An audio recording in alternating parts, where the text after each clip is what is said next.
আমাদের প্রত্যেকের মিশন থাকতে হবে, আমরা ইসলামকে দুনিয়াতে বিজয়ী দেখতে চাই। হায় আল্লাহ, এই চোখ বন্ধ হওয়ার আগে একটা বার আমাদেরকে দেখার সুযোগ দাও।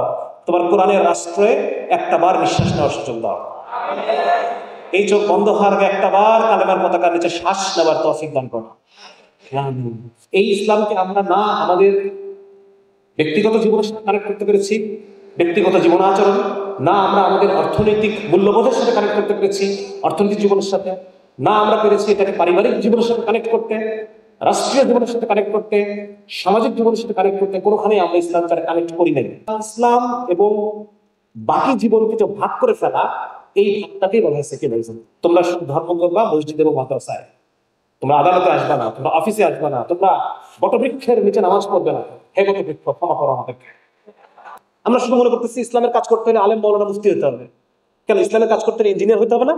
আপনি আমাদের সেই হারানো ঐতিহ্য ফেরত আনবেন, মানুষের মধ্যে তার দ্বীনি চেতনাকে জাগ্রত করবেন, যে আমার পূর্বপুরুষরা ইসলামের জন্য, ইসলামের একটা হুকুমকে পালন করাকে সহজ করার জন্য তারা এই বিজ্ঞানের বিশাল ভান্ডার তারা আবিষ্কার করছে। আজকে পুরা ওয়েস্টার্ন সায়েন্সের ভিত আমাদের পূর্বপুরুষরা তৈরি করছে ইসলামের কারণে। একজন ইঞ্জিনিয়ার তার জ্ঞান দিয়ে, তার এক্সপার্টাইজ দিয়ে ইসলামের জন্য কাজ করতে পারে। একজন ইঞ্জিনিয়ার তার জ্ঞান থেকে, তার এক্সপার্টাইজ থেকে, একজন আলেম যেভাবে মাসলা মাসাইলগুলো মানুষকে জানানোর মাধ্যমে, বলার মাধ্যমে, বিভিন্ন গবেষণার মধ্য দিয়ে সে ইসলামের কাজ করে, একজন ইঞ্জিনিয়ার চাইলে পারে তার এক্সপার্টাইজ থেকে, তার জ্ঞান থেকে ইসলামকে বিজয়ী করার জন্য কাজ করতে। মুসলমানরা অষ্টম, নবম, দশম শতকে যে বিশাল বিজ্ঞান চর্চা তারা করেছে, এই বিজ্ঞান চর্চার পেছনে তাদের প্রধান অনুপ্রেরণা ছিল কোরআন। আমাদের সমস্ত বইপত্রগুলো যখন ল্যাটিন অনুবাদ করা হলো, আপনারা যদি কাঠগড়া বইটিতে পড়ে থাকেন, সেখানে আমি দেখানোর চেষ্টা করছি যে কিভাবে মুসলিমদের জ্ঞান বিজ্ঞানগুলা আরবি ভাষা রচিত, সেগুলো কিভাবে ল্যাটিন ভাষায় অনুবাদ করা হয়েছে পরবর্তী সময়ে, এবং সেটার হাত ধরে ইউরোপ আজকে এই পর্যায়ে। আজকের যে বিজ্ঞান আমরা দেখতে পাই, এই বিজ্ঞানের মূল ফাউন্ডেশন গুলো কাদের হাতে? মুসলমান হাতে। 300 বছরে আমাদের সব ভুলাই দেওয়া হয়েছে। আমাদেরকে ভুলাই দেওয়া হয়েছে বিজ্ঞান ওদের সম্পত্তি, ইউরোপের সম্পত্তি, তাই নাকি? বিজ্ঞান তো আমাদের সম্পত্তি। সুতরাং time to reclaim this, right? ওই আল্লাহর কাছে কিছুই না। যে আমেরিকাকে আপনি রব মনে করছেন, যে আমেরিকা আপনি উপাসনা করতেছেন, ওই আমেরিকা আল্লাহর কাছে কিছুই না। আসসালামু আলাইকুম ওয়া রাহমাতুল্লাহি ওয়া বারাকাতুহু। কেমন আছেন সবাই? আলহামদুলিল্লাহ, মাশাআল্লাহ। আমি এত মানুষ দেখে আমি খুব অভিভূত। আসলে স্যার যেটা বললেন, হ্যাঁ, আমিও খুব অভিভূত। আসলে আমিও আশা করি যে এত সংখ্যায় আমাদের তরুণরা ইসলামের কথা শোনার জন্য এত সংখ্যায় আসবে। আলহামদুলিল্লাহ, আল্লাহ তাআলা সবাইকে কবুল করুন। আল্লাহ তাআলা সবার দুনিয়াকে আল্লাহ তাআলা গুছায় দিক। আল্লাহ তাআলা সবাইকে, সবার আখিরাতকে আল্লাহ রাব্বুল আলামিন দুরুস্ত করে দিক, সাজায় দেন। আমিন। মুমিনের ক্যারিয়ার ভাবনা বা এই জাতীয় বিষয়ে আলোচনার জন্য আমাকে বলা হয়েছিল। তো আমি বলেছি যে এই বিষয়ে আমার অনেক আলোচনা ইউটিউবে অলরেডি আছে। তো সুতরাং এ ব্যাপারে আমার কি বক্তব্য, এটা জানার জন্য আসলে ইউটিউবই যথেষ্ট। সুতরাং এই বিষয়ে আমি কথা বলতে চাই না। আমি ইঞ্জিনিয়ারদের সাথে অন্য একটা বিষয়ে কথা বলতে চাই। তাদের যে আত্মপরিচয়, তাদের যে লিগ্যাসি, সেটাকে আমি তাদের স্মরণ করে দিতে চাই। এবং ইসলামের প্রতি আমাদের যে ভালোবাসা, ইমানের আমাদের যে দাবি, সেটার সাথে আমাদের ক্যারিয়ারকে কানেক্ট করে দিতে চাই। আমাদের পড়াশোনা এবং স্টাডিকে আমি এটার সাথে সংযুক্ত করে দিতে চাই। সেই জন্য আমি ইচ্ছা করি এই টপিকটা আমি বেছে নিয়েছি। বাট স্টিল এই টপিকে আমার যে পরিমাণ প্রস্তুতি নেওয়া দরকার ছিল, সে পরিমাণ সময় আমি পাইনি, যার কারণে স্লাইডটা আমি অনেক বড় করতে পারিনি। আমি চেয়েছিলাম যে আমি প্রায় 1.5 ঘন্টা 2 ঘন্টা একটা আলোচনা করব, যেখানে আমি বিস্তারিতভাবে মুসলিম ইতিহাসে যে STEM, science, technology, engineering and ম্যাথামেটিক্সের যে লিগেসি, সেই লিগেসি আমি আপনাদের সামনে তুলে আনবো। যার কারণে আমি এটা টোটালটা আমি পারি নাই, বাট আমি আপনাদের মধ্যে পিপাসা জাগাতে চাই। আমার কাজ আপনাদের ভিতরে পিপাসা জাগানো, এবং বাকি জিনিসগুলো আপনারা নিজেরাই খুঁজে বের করবেন ইনশাআল্লাহ তাআলা। আসলে মূল বিষয়টা যেটা, আমরা ইসলামকে মসজিদ এবং মাদ্রাসার মধ্যে গণ্ডীভূত করে ফেলেছি। আমরা প্রায় গত 190 বছর ব্রিটিশ শাসনের ফলে, এবং তার পরবর্তী সময়ে ব্রিটিশদের যারা গোলাম, সেই গোলামদের শাসন, এবং গোলামের পুতের শাসন, এবং গোলামের পুতের শাসন, এই সমস্ত জিনিসের কারণে আমরা দীর্ঘ একটা সময় আমাদের ইসলাম সম্পর্কে চিন্তাধারা অত্যন্ত সীমিত হয়ে পড়েছে। ইসলামকে আমরা শুধু কিছু কালচারাল রিচুয়ালসের মধ্যে সীমাবদ্ধ করে ফেলেছি, এবং ইসলামকে আমরা মনে করেছি যে ইসলাম শুধু কিছু উপাসনা পদ্ধতি, এবং এটা শুধু মসজিদে মাদ্রাসায় পালিত হবে। এবং এটা ইসলামের জন্য কাজ করতে হলে আমাকে মসজিদে মাদ্রাসায় সময় দিয়ে সেখানে আলেম হয়ে মুফতি হয়েই কেবলমাত্র ইসলামের কাজ করতে হয়, অন্য কোনোভাবে ইসলামের কাজ করা যায় না।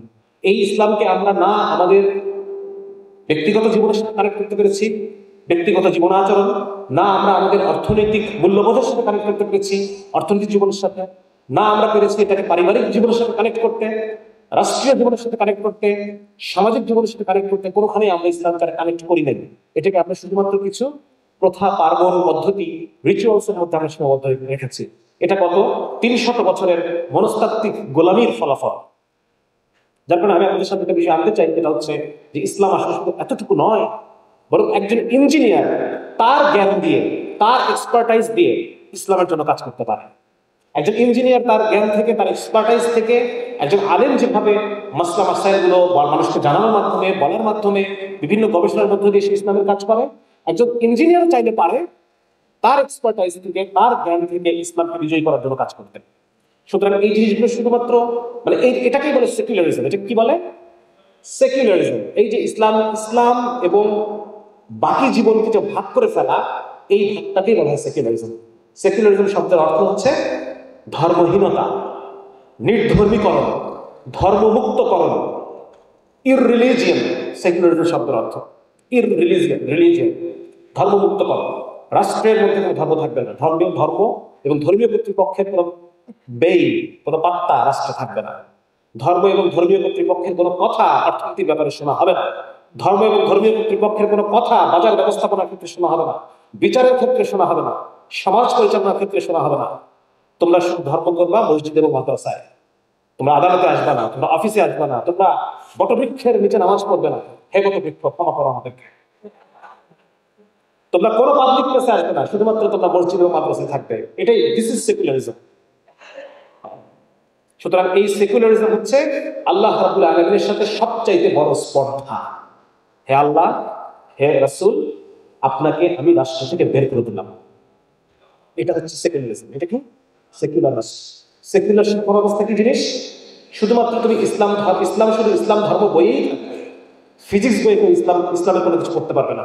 মুসলমানদের যে বিশাল অবদান এই বিজ্ঞানের পিছনে, এটা ফিজিক্স বই থাকবে না। মুসলমানের যে বিশাল অবদান বায়োলজিক্যাল সায়েন্সের পিছনে, ন্যাচারাল সায়েন্সের পিছনে, এবং ফিলসফির পিছনে, ইতিহাসের পিছনে, অর্থনীতির পিছনে, রাষ্ট্র ব্যবস্থার পিছনে, আন্তর্জাতিক আইনের পিছনে, এগুলো কোনো কিছু থাকবে না সেখানে। এটা হচ্ছে সেকুলার শিক্ষা ব্যবস্থা। একটা মিথ্যা কথা আমাকে শেখানো হয়। আমাকে শেখানো হয় ওই গ্রিক এবং রোমানদের কিছু অবদান আছে, আর মাঝখানের 1500 বছর হচ্ছে অন্ধকার যুগ, এবং তারপরে এসে আবার ইউরোপিয়ান সায়েন্টিস্টরা তারা গবেষণা করেছেন, মাঝখানে অন্ধকার যুগ। এটাকে বলা হয় সেকুলারিজম। হ্যাঁ, সেখানে মানে এই মিথ্যা কথাটাকে বলা হয় সেকুলারিজম, সেকুলার শিক্ষা ব্যবস্থা। এই মিথ্যা কথা। সেকুলার আইন কি জিনিস? যে আল্লাহ এবং তার রাসূল যেটা বলেছেন, আল্লাহ তাআলা যেটা বলেছেন, সমগ্র বিশ্বের সৃষ্টিকর্তা, অতীত, বর্তমান, ভবিষ্যতের সৃষ্টিকর্তা, আমাদের বায়োলজি, আমাদের সাইকোলজি, আমাদের সোশিও বায়োলজি, আমাদের সোশ্যাল সাইকোলজি, আমাদের ইকোলজি, এই সমস্ত কিছু তিনি সৃষ্টিকর্তা। তার জ্ঞান বাতিল। কি এটা? তার জ্ঞান সেকেলে, তার জ্ঞান মধ্যযুগের বর্বর জ্ঞান। সুতরাং এই আইন বাদ দিতে হবে আমাদেরকে নতুন আইন তৈরি করতে হবে। ঠিক আছে? এটা হচ্ছে সেকুলার আইন, সেকুলার বিচার ব্যবস্থা। যে আল্লাহ রাব্বুল আলামিন আমাদের সবকিছু জানেন, আমাদের অতীত, বর্তমান, ভবিষ্যৎ, মানুষের কিছু কল্যাণ, মানুষের কিছু অকল্যাণ। 1 কোটি মানুষকে ধর্ষণ থেকে ফেরাতে হলে তাদের ব্রেইনকে কিভাবে মোটিভেট করতে হবে, 1 কোটি মানুষকে চুরি থেকে ফেরানোর জন্য তার ব্রেইনকে কোন দিকে নিতে হবে, কিভাবে সোশ্যাল কন্ডিশনিং করতে হবে, মানুষকে কিভাবে বিহেভিয়ার কন্ট্রোল করতে হবে, এটা আল্লাহ তাআলা জানেন না নাকি? সেকুলার আইন তো সেই কথাই বলে যে কোরআনের জ্ঞানের চেয়ে আমাদের জ্ঞানটা বেটার, অতএব আমাদের আইন চলবে। কোরআনের জ্ঞান মধ্যযুগের জ্ঞান, বর্বর জ্ঞান, বর্বর আইন। এটাকে বলে সেকুলারিজম। সমস্ত জায়গা থেকে আল্লাহ এবং তার রাসূলকে বের করে দেওয়া, এটাকে বলে সেকুলারিজম। আমার কথা বুঝে আসছে? আচ্ছা, তা আমি আজকে আমার মূল আলোচনায় চলে যাচ্ছি, ভূমিকা শেষ। আচ্ছা, প্রথমে আমরা একটু এইটা একটা মুভ করা কিভাবে। আচ্ছা, ঠিক আছে। আচ্ছা, প্রথম কথা যেটা, সেটা হচ্ছে এই পৃথিবীতে ইসলাম আসার আগে জ্ঞান বলতে কি বোঝানো হতো? এই পৃথিবীতে ইসলাম আসার আগে জ্ঞান শুধুমাত্র কয়েকটা জিনিস ছিল। একটা হচ্ছে ওল্ড টেস্টামেন্টের আইন বা তাওরাতের আইন। 2 নম্বর ছিল খ্রিস্টিয়ান মোনাস্টিসিজম, মানে খ্রিস্ট ধর্মের যেই সন্ন্যাসবাদ, এটা ছিল এক ধরনের জ্ঞান। সন্ন্যাস মানে তারা বিভিন্ন ধরনের সন্ন্যাস পালন করত। আর 3 নম্বর ছিল গ্রিক ফিলসফি চর্চা, যুক্তি চর্চা। হ্যাঁ, এই 3 ধরনের জ্ঞান এই পৃথিবীতে ছিল। একটা হচ্ছে যুক্তি, যুক্তি পিঠে আরেকটা, এটা সত্য হলে ওটা সত্য, ওটা সত্য এটা সত্য, অতএব 3 নম্বরটা 4 নম্বরটা সত্য, এইরকম ভাবে যুক্তিকে সাজানো, সিলজিজম বলে। আর 2 নম্বর হচ্ছে তাওরাতের আইন ছিল, 3 নম্বর হচ্ছে খ্রিস্টান সন্ন্যাসবাদ। এই 3 ধরনের জ্ঞান পৃথিবীতে বর্তমান ছিল। মুসলমানরা যখন এই দুনিয়াতে আসে, তখন কোরআন এই মুসলিম সমাজকে এমন ভাবে মোটিভেট করে জানার জন্য। কিসের জন্য? মুসলমানদের মধ্যে জানার আগ্রহ। তোমাদের কি আকল নাই? তোমরা কি দেখো না? আফালা তুবসিরুন আফালা তাকিলুন, তোমরা কি চিন্তা করো না? তোমরা কি দেখো না? আফালা তুবসিরুন, তোমরা কি দেখতেছো না? এই বিশ্ব জগতে আমি আমার হায়াতকে, আমার নিদর্শনকে ছড়িয়ে রেখেছি, এগুলো তোমরা দেখো এবং আমাকে চিনে না, আমার মারিফত, আমার পরিচয় হাসিল করো, এগুলোকে দেখো। এই জ্ঞানে উদ্বুদ্ধ হয়ে, এটা আমার কথা না, এটা একজন ওরিয়েন্টালিস্ট, ইহুদি ওরিয়েন্টালিস্ট হার্টরিগ, ওনার কথা হচ্ছে মুসলমানরা অষ্টম, নবম, দশম শতকে যে বিশাল বিজ্ঞান চর্চা তারা করেছে, এই বিজ্ঞান চর্চার পেছনে তাদের প্রধান অনুপ্রেরণা ছিল কোরআন। কোরআন মুসলমানদের অন্তরকে উন্মুক্ত করে দিয়েছে। যেখানে খ্রিস্ট জগৎ, সেখানে যুক্তি চর্চা নিষিদ্ধ ছিল, এরিস্টটল প্র্যাকটিস নিষিদ্ধ ছিল, প্লেটোর যে স্কুল অফ ফিলসফি, এটা বন্ধ করে দিয়েছে খ্রিস্টানরা আসার পরে ইউরোপে। তারা পালায় চলে গেছে হচ্ছে ইরাকে, জুন্দিসাপুর শহরে, সেখানে গিয়ে নতুন করে তারা প্লেটোনিক ফিলসফি চর্চা করছে। তো তারপরে আমি বলতে চাচ্ছি যে মূলত ইসলাম মুসলমানদের অন্তরকে জ্ঞানের প্রতি উন্মুক্ত করে দিচ্ছে। তুমি জানো, তুমি নেচারকে চেনো, নেচারাল ল আবিষ্কার করো এবং আবিষ্কার করো যে এই সব কিছুর একজন স্রষ্টা আছে এবং সেই স্রষ্টা হচ্ছে আমার। তার পরিচয়কে তুমি চিনে না। তো যখন মুসলমানরা আসার পরে আল্লাহ কোরআনের বিশেষ কিছু মূলনীতি আছে। সেটা হচ্ছে যে মিথ্যাবাদী হওয়ার জন্য এইটাই যথেষ্ট যে তুমি যেটা জানো সেটাই তুমি প্রচার করো, যাচাই না করো। সুতরাং যাচাই করা এইটা মুসলমানদের একটা খুব বিশেষ জ্ঞানতাত্ত্বিক বৈশিষ্ট্য। যাচাই করা, পর্যবেক্ষণ করা এবং পর্যবেক্ষণটাকে যাচাই করা। যার কারণে আমাদের একটা বিশাল হাদিস যাচাই করার মেথোডোলজি তৈরি হয়েছে। এটা আপনারা অনেকেই জানেন, তাই না? উলুমুল হাদিস, বিশাল বড় মেথোডোলজি। এবং খ্রিস্টানরা অবাক, একজন খ্রিস্টান কট্টর ইসলাম বিদ্বেষী ওরিয়েন্টালিস্ট রবার্ট স্প্রেঙ্গার, ওনার কথা হচ্ছে যে মুসলমানরা এই হাদিস যাচাই পদ্ধতি আবিষ্কার করতে গিয়ে তারা 5 লক্ষ মানুষের জীবনী সংকলন করছে। 5 লক্ষ মানুষের জীবনী সংকলন করছে, যেটা পৃথিবীতে আর কেউ করে নাই, আর কোনো জাতির মধ্যে এই জিনিসটা নাই। যে এই হাদিসটা কোন কোন ব্যক্তি উল্লেখ করছেন এবং এই কোন কোন ব্যক্তি তাদের লাইফ কেমন ছিল, তারা কি মিথ্যে কথা বলতেন কিনা, তারা স্মৃতিভ্রষ্ট ছিলেন কিনা, তাদের ব্যাপারে অন্যদের বক্তব্য কি ছিল, তিনি কি অসৎ ছিলেন নাকি ভালো মানুষ ছিলেন, এই পুরা লাইফ হিস্ট্রি 5 লক্ষ, কেন ইমেজিন 5 লক্ষ মানুষের জীবনে মুসলমানরা করছে। এবং যার কারণে মানে কোরআনের এই বিশেষ দৃষ্টিভঙ্গি, যে তোমাকে যাচাই করতে হবে একটা কথা বলার আগে, এই বিশেষ দৃষ্টিভঙ্গির কারণে মুসলমানরা আরেকটা জিনিস আবিষ্কার করছে। সেটা কি? বিজ্ঞান। একটা হচ্ছে হাদিস যাচাই পদ্ধতি, আর দ্বিতীয় হচ্ছে বিজ্ঞান। বিজ্ঞানটা কিভাবে, সেটা আপনাদের সামনে একটু বলতে চাই। সেটা হচ্ছে মুসলমানরা যে কাজটা করে সেটা হচ্ছে যে এতদিন পর্যন্ত 2 ধরনের জ্ঞান আমরা দেখলাম। একটা হচ্ছে বিশ্বাস ভিত্তিক জ্ঞান, আরেকটা হচ্ছে যুক্তি ভিত্তিক জ্ঞান। 2টা জ্ঞান। মুসলমানরা এসে আরেকটা জ্ঞানকে ইন্ট্রোডিউস করলো, সেই জ্ঞানটার নাম হচ্ছে পরিমাপ ভিত্তিক জ্ঞান। হ্যাঁ, বোঝা যাচ্ছে না? পরিমাপ ভিত্তিক জ্ঞান। কোনো একটা এক্সপেরিমেন্টেশন করার আগে আমি জিনিসটাকে মাপবো, এক্সপেরিমেন্টেশন করবো, করার পর আমি আবার মাপবো এবং তারপরে 2 পরিমাপের মধ্যে তুলনা করবো। বিজ্ঞান মানে কি? পর্যবেক্ষণ লব্ধ জ্ঞান, এটা তো বিজ্ঞান। আমি আগে মাপবো, এক্সপেরিমেন্ট করবো, পরে মাপবো, 2টা তুলনা করবো, কি পরিবর্তন হলো। হ্যাঁ, এই জিনিসটা সাধারণত মুসলমানরা ইন্ট্রোডিউস করে। এবং এই জ্ঞানটাকে যুক্তিভিত্তিক জ্ঞান এবং বিশ্বাস ভিত্তিক জ্ঞানের পরবর্তী ধাপটা হচ্ছে মুসলমানদের ইন্ট্রোডিউস করা পরিমাপ ভিত্তিক জ্ঞান। এবং এইটা আরো বেশি এভিডেন্ট হয় যখন আল-মুসা আল-খাওয়ারিজমি উনি অ্যালজেব্রা আবিষ্কার করেন। অ্যালজেব্রা মানে বড় বড় অক্ষরে পাটিগণিত করা, এটা তো অনেক স্পেস লাগে, কিন্তু অ্যালজেব্রা করতে অনেক কম জায়গা লাগে। যার কারণে অ্যালজেব্রা বিষয়টা ইন্ট্রোডিউস করলেন মুসা আল-খাওয়ারিজমি। এবং ইবু সাল খারাজমির অ্যালজেব্রা আবিষ্কারের পর থেকে মুসলমানদের এই জ্ঞান, পরিমাপ ভিত্তিক জ্ঞান, এটার স্কোপ আরো বেশি বেড়ে গেল। এবং আরেকটা গুরুত্বপূর্ণ জিনিস হচ্ছে এই জ্ঞানটাকে বলা হতো ইলমুত তাজরিবিয়া, ইলমুত তাজরিবা। তাজরিবা শব্দের অর্থ হচ্ছে জরিপ করা। আমরা এটার বাংলা হচ্ছে জরিপ। জরিপ করা আমরা জানি না, ভূমি জরিপ করে মাপে। হ্যাঁ, তো ঠিক একই রকম ভাবে ইলমুত তাজরিবা হচ্ছে যুক্তিভিত্তিক গাণিতিক জ্ঞান, এবং এটাই হচ্ছে বিজ্ঞান।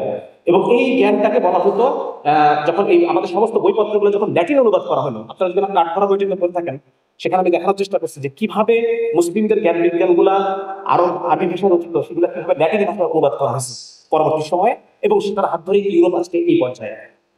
মুসলমানদের আবিষ্কৃত জ্ঞান বিজ্ঞান অনুবাদ করে সেই অনুবাদগুলো চর্চার মধ্য দিয়ে আজকে ইউরোপ এই পর্যায়ে আসছে। তো যার কারণে ওই সময় আরবদের যে গাণিতিক জ্ঞান, গণিত ভিত্তিক যে জ্ঞান, এই জ্ঞানটাকে বলা হতো, দেখানোর চেষ্টা করছি, অ্যারাবিকোরাম স্টুডিওরাম সেন্সা, the study view of the Arabs, আরবের জ্ঞান দর্শন। সুতরাং আজকের যে বিজ্ঞান আমরা দেখতে পাই, এই বিজ্ঞানের মূল ফাউন্ডেশন কাদের হাতে? মুসলমান হাতে। বিজ্ঞান ভিত্তিক যে দৃষ্টিভঙ্গি, আজকে এরা আমাদেরকে প্রশ্ন করে যে তোমরা অন্ধবিশ্বাসী। হ্যাঁ, ওরা বিজ্ঞান মনস্ক নাকি? ওরা বড় বিজ্ঞান মনস্ক হয়ে গেছে, আর আমরা অন্ধবিশ্বাসী। অথচ এই বিজ্ঞান মনস্কতা, এই বিজ্ঞান ভিত্তিক জ্ঞান অর্জন করার যে নতুন নতুন জ্ঞান তৈরি করার যে প্রক্রিয়া, এই প্রক্রিয়াটা মুসলমানদের হাতে তৈরি। 2 নম্বর হচ্ছে ইবনে সিনার নাম আমরা সবাই জানি।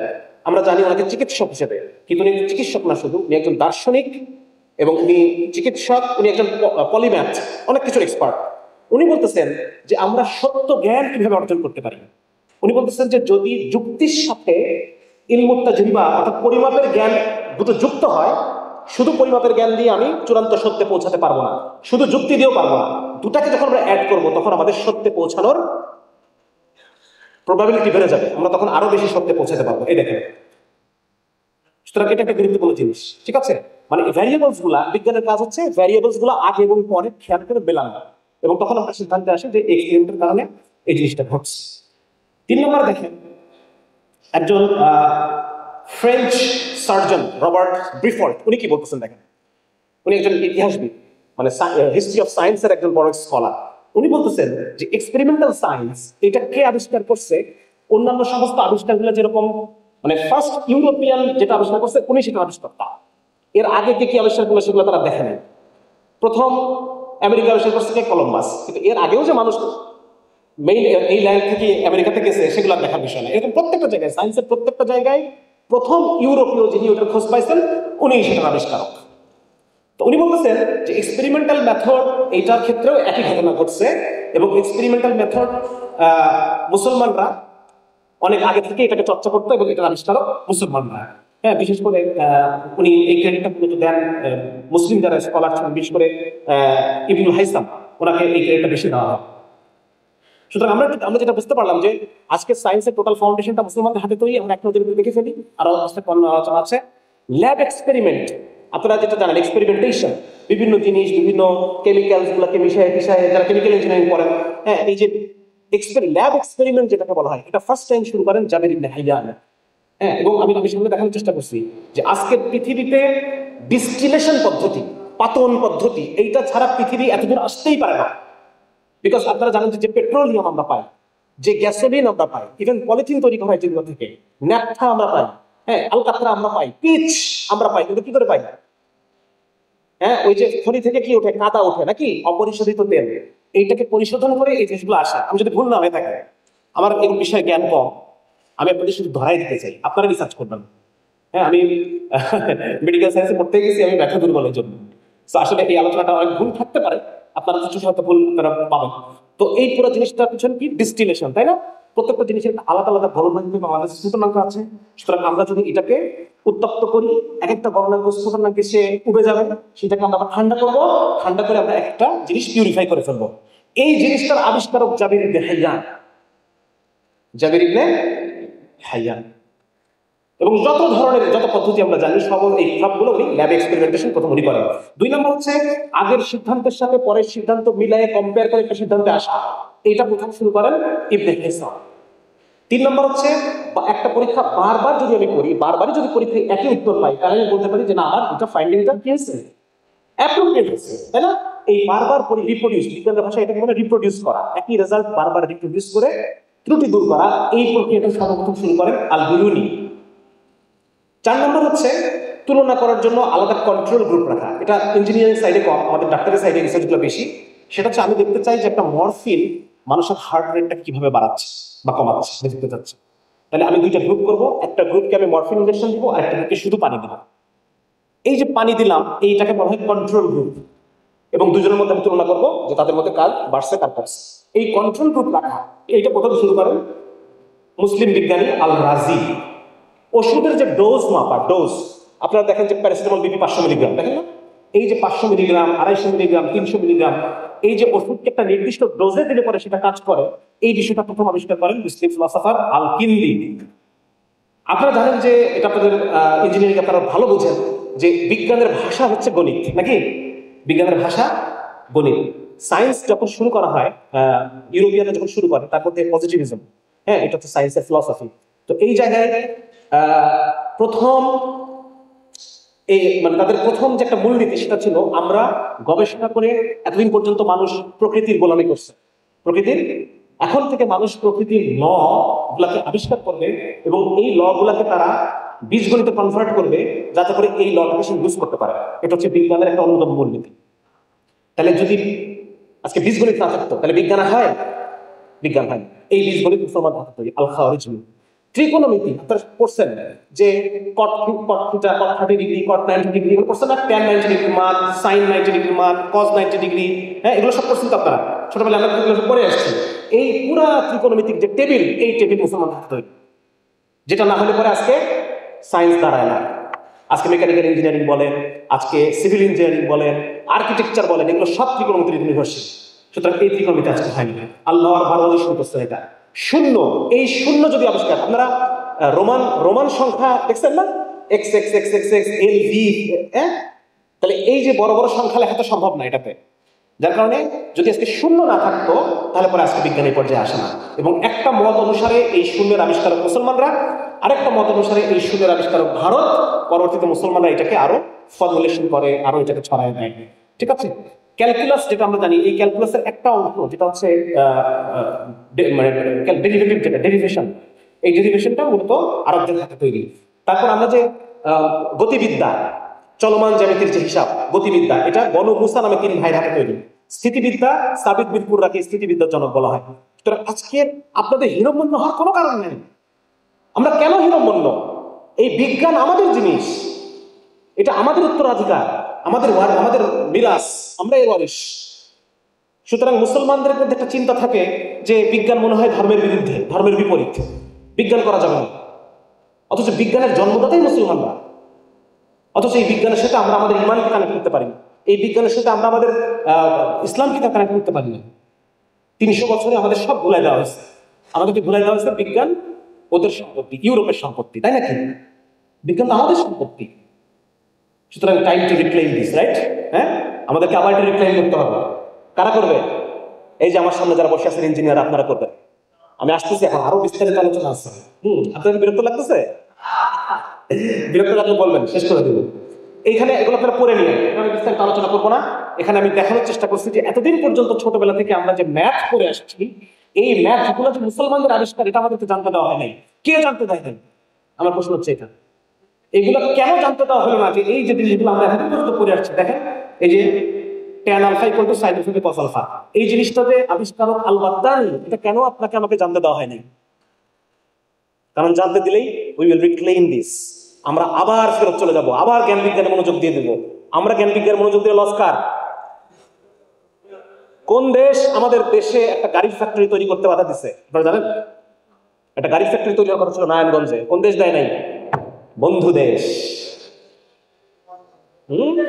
সুতরাং আমাদেরকে এগুলো জানতে দেওয়া হয় নাই, এখন থেকে আমরা এগুলো জানবো, ঠিক কিনা?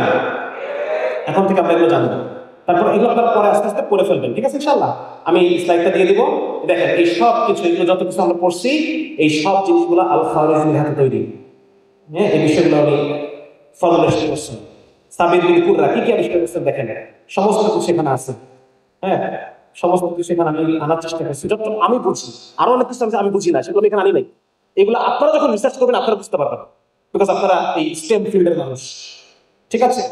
এই যে ত্রিভুজের 3 বাহু যদি ABC হয়, আর এটা যদি ইয়ে হয়, ত্রিভুজের ক্ষেত্রফল বের করা, এটা তো প্রশ্ন ছোটবেলা এই সই করো, কিন্তু এটা যে মুসলমানদের হাতে তৈরি, এটা তো আমাকে জানতে দেওয়া হয় না যে এই ফাউন্ডেশন, এই বেসিক ফাউন্ডেশন গুলো আমাদের হাতে তৈরি। আমাদের পূর্বপুরুষরা এগুলো তৈরি করছেন, এবং তারা ইসলাম করতে গিয়ে করছেন এটা। আল খাওয়ারিজমি যে বীজগণিত আবিষ্কার করছেন কেন জানেন? ইসলামের যে উত্তরাধিকার বন্টন, এই বন্টনের সমাধান করতে গিয়ে বীজগণিত আবিষ্কার করছেন। বুঝছেন ব্যাপারটা? তাহলে মানে তাদের মূল মোটিভেশনটা কি ছিল? ইসলাম তাদের মূল মোটিভেশন। নামাজের সময় আসরের নামাজ নিয়ে হানাফি শাফিঈদের মধ্যে একটা দ্বন্দ্ব আছে। এই দ্বন্দ্বের নিরসন করতে গিয়ে তারা জ্যোতির্বিজ্ঞানের বিভিন্ন জটিল জটিল বিষয় আবিষ্কার করছেন। তাহলে মূল মোটিভেশন কি? তাহলে আজকে যে আপনারা পেশা, আপনাদের যে ইঞ্জিনিয়ারিং, আপনাদের এখানে ইসলাম মোটিভেশন কেন না? কেন ইসলামকে আমার মোটিভেশন বাড়াতে দেওয়া হয়নি? কারণ যখন আমার চাকুরির মোটিভেশন, আমার জ্ঞানের এক্সপার্টাইজের মোটিভেশন ইসলাম হবে, তখন তো আপনি আরো আগে বেড়ে যাবেন নাকি? আপনি আল্লাহ সন্তুষ্টির জন্য ইঞ্জিনিয়ারিং করবেন, আপনি আল্লাহ সন্তুষ্টির জন্য আপনার পেশাকে করবেন, নতুন নতুন গবেষণা করবেন। কারা এটা চায় না? সে আমাকে জানতে দেয় নাই। ব্যাপারটা বোঝা গেছে না? হ্যাঁ, আচ্ছা দেখেন, এগুলো আপনার পরে করে নিয়ে, ঠিক আছে? আমরা এটা বিস্তারিত আলোচনার সুযোগ নেই, এখন সময় নাই, আলোচনা অনেক বড়। এই যে সব কিছু এখানে আমি আনার চেষ্টা করছি, কে কি আলোচনা করছেন সব কিছু এখানে আনার চেষ্টা করছি, আপনারা একটু দেখে নিন। হ্যাঁ, এই যে যে কোনো সংখ্যার বর্গমূল বের করা, হ্যাঁ, বিভিন্ন ঘাত, আমরা যে সিরিজ পড়ছি, এই যে সিরিজের অঙ্ক করছি না আমরা ইন্টারনেটে, হ্যাঁ, এগুলো সব আবু বকর আল কারশি ওনার তৈরি করা সিরিজ এগুলো। উনি এই সমীকরণগুলো আবিষ্কার করছেন। জাবির ইবনে হাইয়ান, আজকে কোন শিল্প কারখানা চলতো না যদি সালফিউরিক অ্যাসিড, নাইট্রিক অ্যাসিড না থাকতো। কোনো না কোনো জায়গায় প্রত্যেকটা কেমিক্যালস তৈরির জন্য এটা লাগে। এই সালফিউরিক অ্যাসিড এবং নাইট্রিক অ্যাসিড তৈরি করছেন জাবির ইবনে হাইয়ান, এই কম্পোজিশন তৈরি, ঠিক আছে? বিভিন্ন পরিশোধন প্রক্রিয়া, এগুলো তো আলো আলো আলোচনা করছি। হ্যাঁ, এই সমস্ত আলোচনাগুলো হয়ে গেছে, আপনারা এটা দেখে নেবেন। এই যে দেখেন, আপনারা জানেন অক্সফোর্ড ইউনিভার্সিটি কাদের হাতে তৈরি? দেখেন কি বলতেছে, রবার্ট ব্রিফেল বলতেছে কিছু ইহুদি স্পেন থেকে পালায়ে ব্রিটেনে আশ্রয় নেয় এবং তারা অক্সফোর্ড সায়েন্স স্কুল প্রতিষ্ঠা করে। এবং দিস অক্সফোর্ড সায়েন্স স্কুল আমরা কি নামে চিনি আজকে? Oxford university. তারা স্পেনের গ্রাজুয়েট। এই যে ইহুদি যারা পালায়ে চলে গেছে ব্রিটেনে, এরা হচ্ছে কোথাকার গ্রাজুয়েট? স্পেনের গ্রাজুয়েট। স্পেন শাসন করছে মুসলমানরা, আন্দালুস গ্রাজুয়েট। চিন্তা করা যায়, এই অক্সফোর্ড ইউনিভার্সিটি, কেমব্রিজ ইউনিভার্সিটি, এগুলা মুসলিমদের হাতে গড়া স্কলাররা গিয়ে প্রতিষ্ঠা করছে। আর আজকে আমাদেরকে তোমরা শিখাইতে আসছো বিজ্ঞান কাকে বলে। হ্যাঁ, তোমরা বলো যে মুসলমানরা বিজ্ঞান মনস্ক না। দেখছেন, এইভাবে আমাদের লিগেসি ভুলায় রাখা হয়। এটাকে কি বলছে? বলা হয়েছে সায়েন্টিফিক মেথড। এটার আবিষ্কারক রজার বেকন। উনি কি বলতেছেন দেখেন, রজার বেকন খ্রিস্ট ইউরোপে আরব জ্ঞান বিজ্ঞানের একজন বাহক ছাড়া আর কিছুই নন। তিনি কখনোই এই কথা বলা ছাড়েন নাই, তার প্রত্যেকটা বইয়ে সেই কথা বলছেন। তার সময়ের আরবি এবং আরব জ্ঞানই ছিল সত্যে পৌঁছবার একমাত্র রাস্তা। ঠিক আছে? এই কথাগুলো আমাকে কেউ কেন এতদিন বলে নাই, রাইট? এখন আমি খুব সংক্ষেপে কয়েকটা জিনিস, যে কয়েকটা জিনিস আমি গত 4-5 দিন ধরে স্টাডি করে পেলাম, এগুলো আমি আপনার সাথে একটু টাচ দিয়ে দিব। বাকি জিনিসগুলো আপনাদেরকে আবিষ্কার করতে হবে। আমি একজন ডাক্তার হয়ে কত করবো আর কতই বা বুঝবো? হ্যাঁ, এগুলো তো আপনাদের দায়িত্ব, যে মেকানিক্যাল ইঞ্জিনিয়ারিং মুসলমানদের কি লিগেসি সেটাকে আবিষ্কার করা। আমি তো অনেক জিনিসের নামও বুঝি নাই যে আসলে কি জিনিস। ক্র্যাক শ্যাফট কি জিনিস, এগুলো আমি কিভাবে বুঝবো? কিন্তু আমি খুঁজে খুঁজে বের করছি এটা কি জিনিস। ও আচ্ছা, জিনিস এটা তো সবখানে কাজে লাগে। গিয়ার কি জিনিস আমার বোঝার কথা না, আমি ডাক্তার মানুষ। এগুলো আপনাকে খুঁজে বের করতে হবে, যেটা কে আবিষ্কার করবো। দেখেন, কাঁচ তৈরি করা, আজকে যে কাঁচ, শুধু কাঁচ না, এই কাঁচের প্রলেপ টাইলসের উপরে যায়। হ্যাঁ, এই আজকের স্বচ্ছ যে কাঁচ, এই স্বচ্ছ কাঁচ ছিল না মুসলমান আসার আগে। আব্বাস ইবনে ফিরনাস, এনাকে আমরা চিনি, প্রথম ফ্লাই করছেন এই নামে চিনি। প্রথম তার হাতে ডানা লাগায় উনি ফ্লাই করছে একটা টাওয়ার থেকে, আব্বাস ইবনে ফিরনাস। কিন্তু তার মূল যে অবদান সেটা হচ্ছে তিনি কাঁচ তৈরি করা, বালু গলায় যে কাঁচ তৈরি করা, সিলিকা থেকে কাঁচ তৈরি করা, এই প্রসেস আবিষ্কার করেন আব্বাস ইবনে ফিরনাস। যার কারণে আজকে ওয়ার্ল্ডে এত কিছু মানে আজকে যে টেলিস্কোপ, আজকে যে ল্যাপটপ ইউজ করতেছেন আপনি ইউজ করতে পারেন যদি কাঁচ না আবিষ্কার হয়। মোবাইল ফোন ইউজ করতেছেন, এই মোবাইল ইউজ করতে পারেন যদি কাঁচ আবিষ্কার না হয়। আপনি যে লেন্সে টেলিস্কোপ দিয়ে মহাকাশের কত কিছু আবিষ্কার করে ফেলতেছেন, এই লেন্স কিভাবে আবিষ্কার হবে যদি উনি কাঁচ না আবিষ্কার করেন? মানে ট্রান্সপারেন্ট কাঁচ। তাহলে সায়েন্সের জন্য, টেকনোলজির জন্য কত বড় আবিষ্কার এটা। মানব জাতির জন্য আগুন যেরকম একটা ভাইটাল আবিষ্কার, এই কাঁচ আবিষ্কারটা সেরকম একটা ভাইটাল আবিষ্কার। কিছুই আবিষ্কার হয় না, চশমা আবিষ্কার হয় না। দেখেন কি বলতেছেন, উনি বলতেছেন যে ট্রান্সপারেন্ট গ্লাস, এই ট্রান্সপারেন্ট গ্লাস তৈরি করেন প্রথম আব্বাস ইবনে ফিরনাস। এবং শুধু তাই না, উনি আরেকটা কাজ করেন, সেটা হচ্ছে উনি লেন্স কারেক্টিভ লেন্স দেখেন, তিনি কালারলেস গ্লাস এবং কারেক্টিভ লেন্স, আজকে ম্যাগনিফাইং গ্লাস, ইলেকট্রন মাইক্রোস্কোপ, আজকে নাসার বড় বড় telescope, what ever it is, এগুলা কিভাবে হচ্ছে? এই কাঁচের মাধ্যমে। কিন্তু আমরা কিন্তু জানি না, আমরা কাঁচের গ্লাসে পানি খাই কিন্তু জানি না এই কাঁচের গ্লাসটা কে তৈরি করছেন। ঠিক আছে, এরপর আরেকজনের সাথে পরিচয় করে দেবে, তার নাম হচ্ছে ইসমাইল আল জাজারি। মানে ইনি হচ্ছেন একজন, মানে কি বলা যায়, মানে একটা, এর কথা বলতে গেলে বলে শেষ করা যাবে না, আমি আসলে এত কিছু আমি আলোচনা করতেও চাই না। মানে ওনার একটা বই আছে, সেই বই হচ্ছে the book of knowledge of engineers mechanical devices, এবং এখানে আমি 50+ মেকানিক্যাল ডিভাইস নিয়ে আলোচনা করছেন। আপনারা এগুলো পড়েন, আস্তে আস্তে পড়ে নিন। এই যে এটা হচ্ছে ওনার পানি উত্তোলন মেশিন, এই পানি উত্তোলন মেশিন ওনার আবিষ্কার। আপনারা বিশেষ করে এই পেপারটা পড়েন, ডোনাল্ড হিল ওনার লেখা, এই যে এইটা পেপারটা আপনি পড়ার চেষ্টা করুন। হ্যাঁ, এই দেখেন সেই ক্র্যাঙ্কশ্যাফট, এটা যদি আবিষ্কার না করেন, এই ছোট্ট জিনিসটা যদি আবিষ্কার না করতেন, তাহলে আজকে এই যে এত লিটারে লিটারে তেল উঠতেছে সারা পৃথিবী চলে কিসের উপর? তেলের উপর। হ্যাঁ, এই যে কারেন্ট চলতেছে কিসের, কি দিয়ে চলে না? আমার জানা মতো তেল দিয়ে হয়, তেল থেকে এই কারেন্ট মানে তৈরি করা হয়, কোনোখানে কয়লা ইউজ করে, কোনোখানে হোয়াটএভার এগুলো একটা ইউজ করে। তো এইটা, এই যে আজকে যে তেলের যে ইয়ে, এইটা এই দেখেন তেল উত্তোলন করতেছে, এটা এই ক্র্যাঙ্কশ্যাফট দিয়ে তৈরি। আর একটা আমি যেটুকু বুঝি যে ঘূর্ণন গতিকে রৈখিক গতিতে কনভার্ট করা, জলবিদ্যুৎ যেটার উপর ডিপেন্ড করে, উইন্ড মিল যেটার উপর ডিপেন্ড করে, এই সব কিছু মূলত ডিপেন্ড করে। আমি যদি ভুল না হয়ে থাকি, আপনার হাসেন না, এরপরে আমার আন্ডারস্ট্যান্ডিং কম হতে পারে, বাট আমি ধরাই দেওয়ার চেষ্টা করছি যে এই ঘূর্ণন গতিকে রৈখিক গতিতে ট্রান্সফার করা, এইটা ইলেকট্রিসিটি তৈরির একটা মূলনীতি। হ্যাঁ, তো সেই জায়গায় এগুলো সব মুসলমানদের হাতে আবিষ্কার। আপনারা এগুলো আস্তে আস্তে পরে দেখে নিন,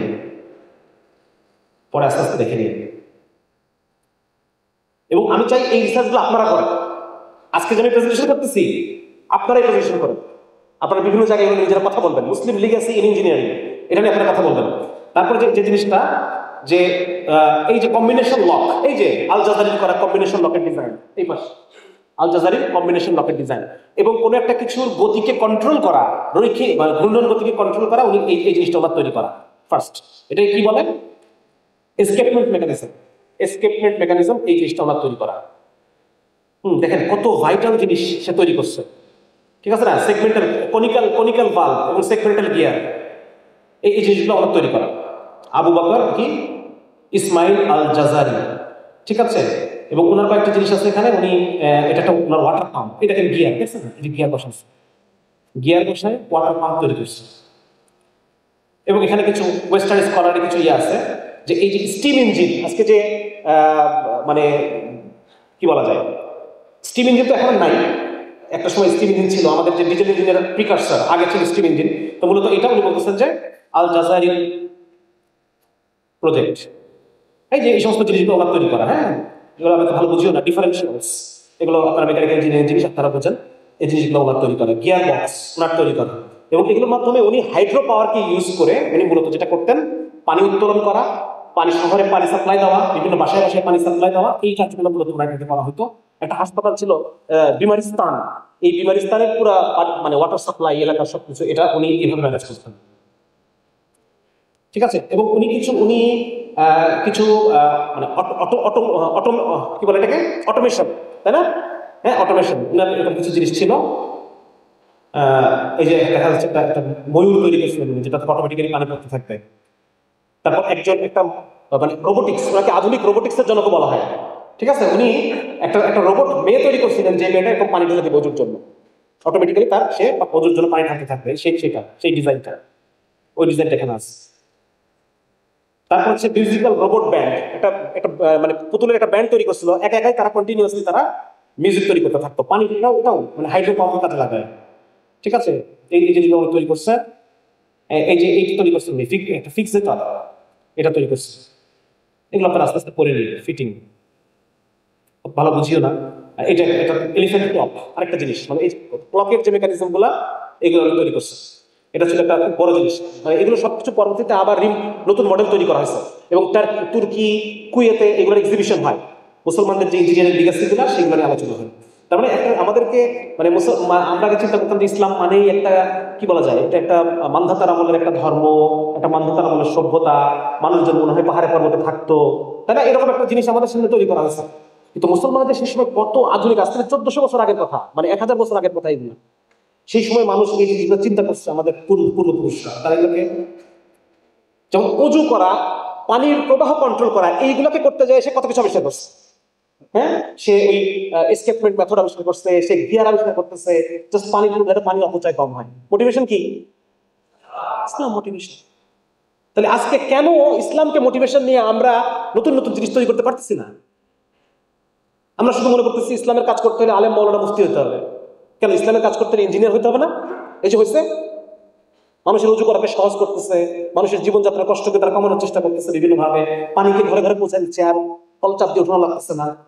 এই যে বিভিন্ন তার মানে জিনিসগুলো আমরা তৈরি করছেন, এগুলো আপনারা পরে আস্তে আস্তে দেখে নিয়ে নেবেন। আরেকজনের সাথে পরিচয় করে দিতে চাই, তার নাম, তারা হচ্ছেন বনু মুসা, 3 ব্রাদার্স, এক বাপের 3 সন্তান। এই বনু মুসা তারা অনেক কিছু আবিষ্কার করছেন, যেগুলোকে আমরা আসলে মানে খেলনার স্রোত, বাকি তার মধ্যেকার যে ইঞ্জিনিয়ারিং যে মেকানিক্যাল যে মেকানিজম গুলা, এগুলো আজকেও মানুষকে খুবই বিস্মিত করে। যেমন ওনারা একটা অটোমেটিক ইয়ে তৈরি করছেন, বাঁশি, যেই বাঁশিটা এই যে পানি আসতে থাকবে, পানি আসবে আর এখানে বিভিন্নভাবে বাঁশি ইয়েগুলো বাঁচতে থাকবে। এই জিনিসটা তৈরি করছেন। এমন একটা সেলফ রেগুলেটিং বাতি তৈরি করছে, সেলফ রেগুলেটিং, একাই নিজেকে রেগুলেট করবে, একাই সে নতুন ইয়ে করবে, এই বিষয়গুলো তৈরি করছে। এই যে সেলফ রেগুলেটিং বাতি, এটার মডেল। ফোয়ারা, কত ধরনের ফোয়ারা আমরা দেখি না, একভাবে ডিরেকশনে পানি যাচ্ছে, একটু পর আরেক ডিরেকশনে পানি যাচ্ছে, এই যে বিভিন্ন রকম ইয়েটা, এইটা আমাদের তৈরি করছে সেই সময়। কারণ মুসলমানদের একটা গুরুত্বপূর্ণ জিনিস ছিল, মুসলমানরা খুব সাজসজ্জা পছন্দ করতো, একটা জিনিসকে সুন্দর করে তৈরি করা। হ্যাঁ, আল্লাহ তাআলা আমাদের বলছেন না যে ইন্নাল্লাহা ইউহিব্বুল মুহসিনিন, আল্লাহ তাআলা যারা সুন্দর করে কাজ করে তাদেরকে পছন্দ করেন। এজন্য মুসলমানদের মধ্যে সেই সময়কার আর্কিটেকচার গুলা, সেই সময়কার শিল্পগুলা, মানে তারা খুব এটা চর্চা করতো। যেহেতু মুসলমানদের প্রাণী অঙ্কন নিষিদ্ধ, এই জন্য তারা কি করলো, তারা জ্যামিতিক প্যাটার্নে চলে গেল। হ্যাঁ, মুসলমানদের যে আপনারা যদি সার্চ দেন যে আরবিক ডিজাইন, দেখবেন যে জ্যামিতিক প্যাটার্ন আসে, প্রচুর পরিমাণ জ্যামিতিক প্যাটার্ন, ক্যালকুলেটেড জ্যামিতিক প্যাটার্ন, এগুলো মুসলমানরা এটা মানে স্পেশাল। তারপর হচ্ছে আরেকটা, তারা মানে অটোমেশন তৈরি করেন, মানে একটা গরুর মতো দেখতে, এই গরুটা একাকে পানি খেত, হাম্মাম্বা ডাকতো, এই অটোমেটিক মানে একটা গরু রোবট তারা তৈরি করেন। আরেকজনের সাথে পরিচয় করা যায়, সেটা হচ্ছেন হাসান ইবনুল হাইসাম। ইনি কি করছেন, এই যে প্রথম প্রিমিটিভ ক্যামেরা দেখা যাচ্ছে, এই ক্যামেরা, তাকে বলা হয় ফাদার অফ অপটিক্স, আলোক বিজ্ঞানের জনক। আপনারা স্নেলের সূত্র পড়ছেন, কারো মনে আছে? প্রতিসরণের সূত্র, স্নেলের সূত্র। This is not the formula of Snell, this is the formula of Ibn Haitham. এগুলোকে কি বলে? চুরি বলে। কি বলে এটাকে? হ্যাঁ, এরকম বহু চুরির উদাহরণ আছে, বহু। এখানে তো আমি জানি না বলে আমি বের করতে পারবো না। আমাদের মেডিকেল সায়েন্সে ঘুরি ঘুরি চুরির উদাহরণ আছে। এমন উদাহরণ আছে যে পুরো বই ল্যাটিনে কনভার্ট করছে লেখকের নাম ছাড়া, লেখকের নামই নেয় না, অথচ লেখক একজন মুসলিম স্কলার, তার নাম নেবেন ছাড়া পুরো দেশ চালাই দিচ্ছে। সুতরাং এই যে আজকে যে ক্যামেরা, এটা হাসান ইবনে হাইসাম। এবং এই ক্যামেরা শুধু ক্যামেরা না, অনেক কিছু, মানে এই ক্যামেরার মতো তো আর অনেক, ক্যামেরার ফাংশনকে ক্যামেরার মতো ফাংশন করে যা যা কিছু আছে সবকিছু তার এই অপটিক্সের যদি রিসার্চ না থাকতো তাহলে আজকেই মধ্যে আসে না। এই যে জাবির ইবনে হাইয়ানের ডিস্টিলেশন, এই দেখেন দেখছেন, সেই 800 সালে এই ডিস্টিলেশন মেথড, আর আজকে আমরা এটা করি, এই একই জিনিস, খালি একটু চেহারা চেঞ্জেস। এই অয়েল রিফাইনারি আজকে থাকে না যদি জাবির ইবনে হাইয়ানের অবদান না থাকে। সো আজকে আমার এই জিনিসগুলো বলার উদ্দেশ্য কি? শেষ, স্লাইড প্রেজেন্টেশন শেষ। আলোচনা আরেকটু করবো? আপনাদের খারাপ লাগতেছে? তো এই জিনিসগুলো আপনাদের একটু দেখালাম। এরকম আরো অনেক ইঞ্জিনিয়ার আছে, কিন্তু সেগুলো আমি দেখাই নাই, মানে আমি সময় পাই না এই জিনিসগুলো বের করা, এবং আমি জিনিসগুলো বুঝিও না। মানে আমি প্রেজেন্ট করলাম আপনাদেরকে লজ্জা দেওয়ার জন্য, কারণ আমার এই কাজটা করার কথা ছিল কার? করার কথা ছিল কার? আপনাদের করার কথা। এই উপলব্ধি দরকার। আমি প্রথম বই লিখি ডাবল স্ট্যান্ডার্ড, এবং এটার পিছনে আরিফ আজাদ ভাইয়ের প্যারাডক্সের সাথে অনেক বড় অবদান আছে। মানে ওনার কাছ থেকে আমি এটা মোটিভেটেড হই যে গল্পের মাধ্যমে একটা বিশেষ বিষয় উপস্থাপন করলে এটা বোঝানো সহজ। কিন্তু সাজিদের মতো আরেকটা ক্যারেক্টার আমি তৈরি করি নাই। কেন করি নাই বলেন তো? আপনারা যদি পড়ে থাকেন আমার বইটা, আপনারা দেখবেন যে আমার প্রত্যেকটা নায়ক বিভিন্ন ভার্সিটির, বিভিন্ন কলেজের, বিভিন্ন সাবজেক্টের, কেউ লতে পড়ে, কেউ ডাক্তার, কেউ ইঞ্জিনিয়ার, কেউ ফিলোসফি পড়ে, কেউ ইতিহাস পড়ে, কারণ আমি চাইছি যে আপনারা প্রত্যেকে যে সাবজেক্ট পড়তেছেন সেখান থেকে আপনি ইসলামকে রিডিসকভার করেন, আপনি ইসলামের গুরুত্বপূর্ণ উদ্ভাবন করেন। কত সুন্দর ইসলাম আপনি বোঝার চেষ্টা করেন এবং মানুষকে বোঝান যে ইঞ্জিনিয়ার সে এটা বের করুক, এগুলো রিসার্চ করুক, সে এটা ইসলামের জন্য কাজ। আপনি আমাদের সেই হারানো ঐতিহ্য ফেরত আনবেন, মানুষের মধ্যে তার দ্বীনি চেতনাকে জাগ্রত করবেন যে আমার পূর্বপুরুষরা ইসলামের জন্য, ইসলামের একটা হুকুমকে পালন করাকে সহজ করার জন্য তারা এই বিজ্ঞানের বিশাল ভান্ডার তারা আবিষ্কার করছে। আজকে পুরা ওয়েস্টার্ন সায়েন্সের ভিত আমাদের পূর্বপুরুষরা তৈরি করছে ইসলামের কারণে। তাহলে আজকে আমার আপনার ইসলাম কেন আমাকে ওই পথে নিতে পারতেছে না? এই উপলব্ধির জন্য আমার আজকে এই প্রেজেন্টেশনের উদ্দেশ্য এটা। তো সবার বুঝতে পারছি তো ইনশাআল্লাহ? হ্যাঁ, এই নতুন শতাব্দী ইসলামের শতাব্দী। ইসলাম হচ্ছে পরবর্তী সভ্যতা। মানুষ আজকে বুঝতে পারতেছে যে এই পশ্চিমা বিশ্ব ব্যবস্থা গত 300 বছর ধরে এমন একটা সিস্টেম তৈরি করছে যার কারণে মানুষ তার মানুষের মর্যাদা হারাইছে। কি হারাইছে? মানুষের মর্যাদা নাই। আমরা স্রেফ কতগুলো সংখ্যা। আজকে আমেরিকা ইরাকে আক্রমণ করছে, 40 জন নিহত। এই 40 সংখ্যাটা আমার আপনার মূল্য, এই সংখ্যা আমার আপনার যে একটা, এই 40 জন মানুষের যারা মারা গেল তাদের যে একটা জীবন ছিল, তাদের সন্তান ছিল, স্ত্রী ছিল, তাদের হাসি ছিল, কান্না ছিল, স্বপ্ন ছিল। মানুষ এখন আমাদের কাছে শুধুই কতগুলো সংখ্যা। এই পশ্চিমা বিশ্ব ব্যবস্থা মানুষকে একটা সংখ্যার পর্যায়ে নামায় নিয়ে আসছে। মানুষের তার প্রকৃত মূল্য, মানুষের তার প্রকৃত জীবন, আনন্দের যে জীবন, স্বাভাবিক আনন্দের যে জীবন, এই জীবন তারা আমাদের রাখে নাই। সুতরাং এই সমস্যাটা পশ্চিমা বিশ্ব ব্যবস্থা এবং তাদের ফর্মুলা আমরা যত অনুসরণ করব, এই সহশিক্ষা, এই সমতা, এই তথাকথিত স্বাধীনতা, এই যত শব্দ ওই পাশ থেকে আসতেছে, এই শব্দগুলোকে আমরা যত অনুসরণ করতে থাকবো তত আমাদের জীবন আরো কষ্টের হতে থাকবে। এবং এই জিনিসগুলোকে ডিনাই করে আমি যত আল্লাহর কাছে ফেরত আসবো, আল্লাহ রাসূলের কাছে ফেরত আসবো, ইসলামকে নিজের ব্যক্তি জীবন, পারিবারিক জীবন, সামাজিক জীবন, রাষ্ট্রীয় জীবন, বাজারে, অর্থ ব্যবস্থায়, বিচার ব্যবস্থা, তত বেশি আমাদের জীবন সুন্দর হবে, আমাদের জীবন টেনশন ফ্রি হবে, আমাদের জীবন ফুরফুরে হবে। কারণ মানুষ গবেষণা করে যেটা বের করে, সে এই বাস্তবতার একটা আংশিক চিত্র সে দেখে। এই বিশাল বাস্তবতার বিজ্ঞানীরা অলরেডি তারা বলতেছেন যে তাদের সমীকরণগুলো মেলানোর জন্য 10 dimension and more than 10 dimension তাদের প্রয়োজন হচ্ছে। কিন্তু তারা রিসার্চ করে আমাদের সামনে যে বাস্তবতা পেশ করতেছেন এটা হচ্ছে 3 ডাইমেনশনাল বাস্তবতা। এর বিপরীতে আল্লাহ রাব্বুল আলামিন আলিমুল গায়ব, তিনি আমাদেরকে যতগুলো ডাইমেনশন তিনি তৈরি করছেন, আল্লাহ রাব্বুল আলামিন সব সহ তিনি আমাকে দেখেন। আপনারা আমাকে দেখতেছেন শামসুল আরিফিন, আমাকে আপনি একটা আংশিক দেখতেছেন। আমি 3 ডাইমেনশনাল, এখন আমি 3 ডাইমেনশনাল আছি, আমি একটা আংশিক অবস্থায় আছি, আপনি ওইটা দেখতেছেন। কিন্তু আল্লাহ তাআলা আমাকে কেমন দেখতেছে? আমাকে সমস্ত ডাইমেনশন সহকারে আল্লাহ রাব্বুল আলামিন দেখতেছে। সুতরাং ওই আল্লাহর জ্ঞানের কাছে নিজের জ্ঞানকে সুপর্দ করি, এটাকে বলে ইসলাম, আত্মসমর্পণ করা।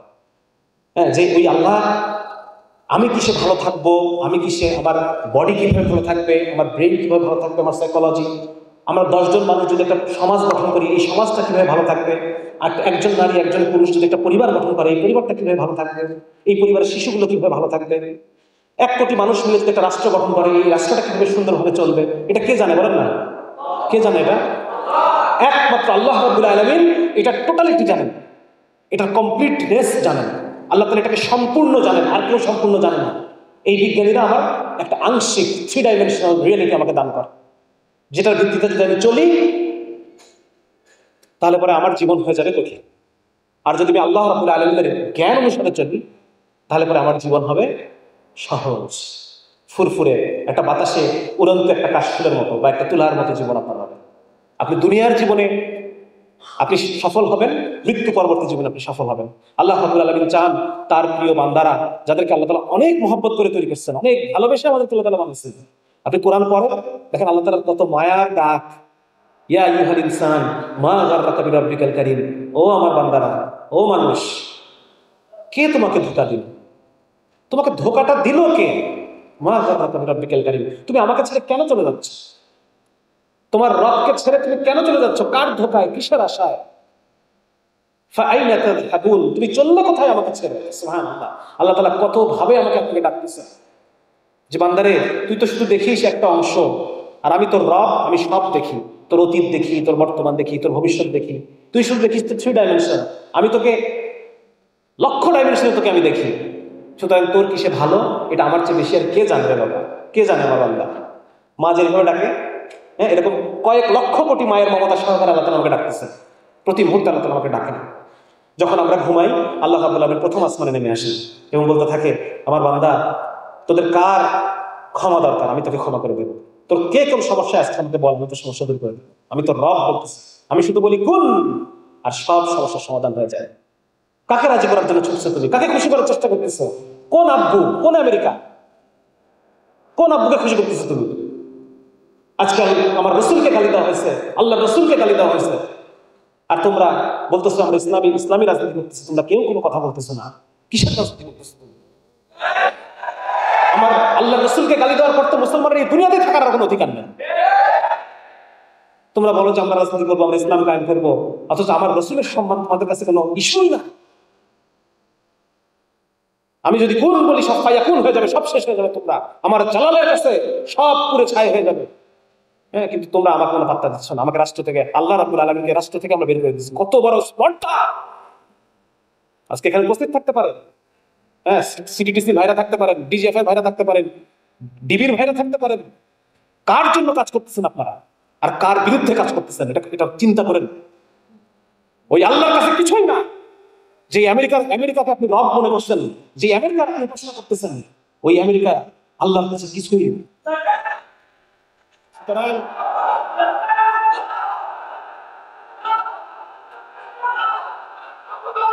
সুতরাং গত 16টা বছর যাদের উপর নির্যাতন করছেন, আল্লাহর কথা বলার জন্য নির্যাতন করছেন, শুধু এই অপরাধে সে আল্লাহর কথা বলে, সে আল্লাহর হুকুম অনুসারে চলে, আল্লাহ রসুলের পক্ষে দাঁড়ায়, এই অপরাধে কত জুলুম আপনারা করছেন।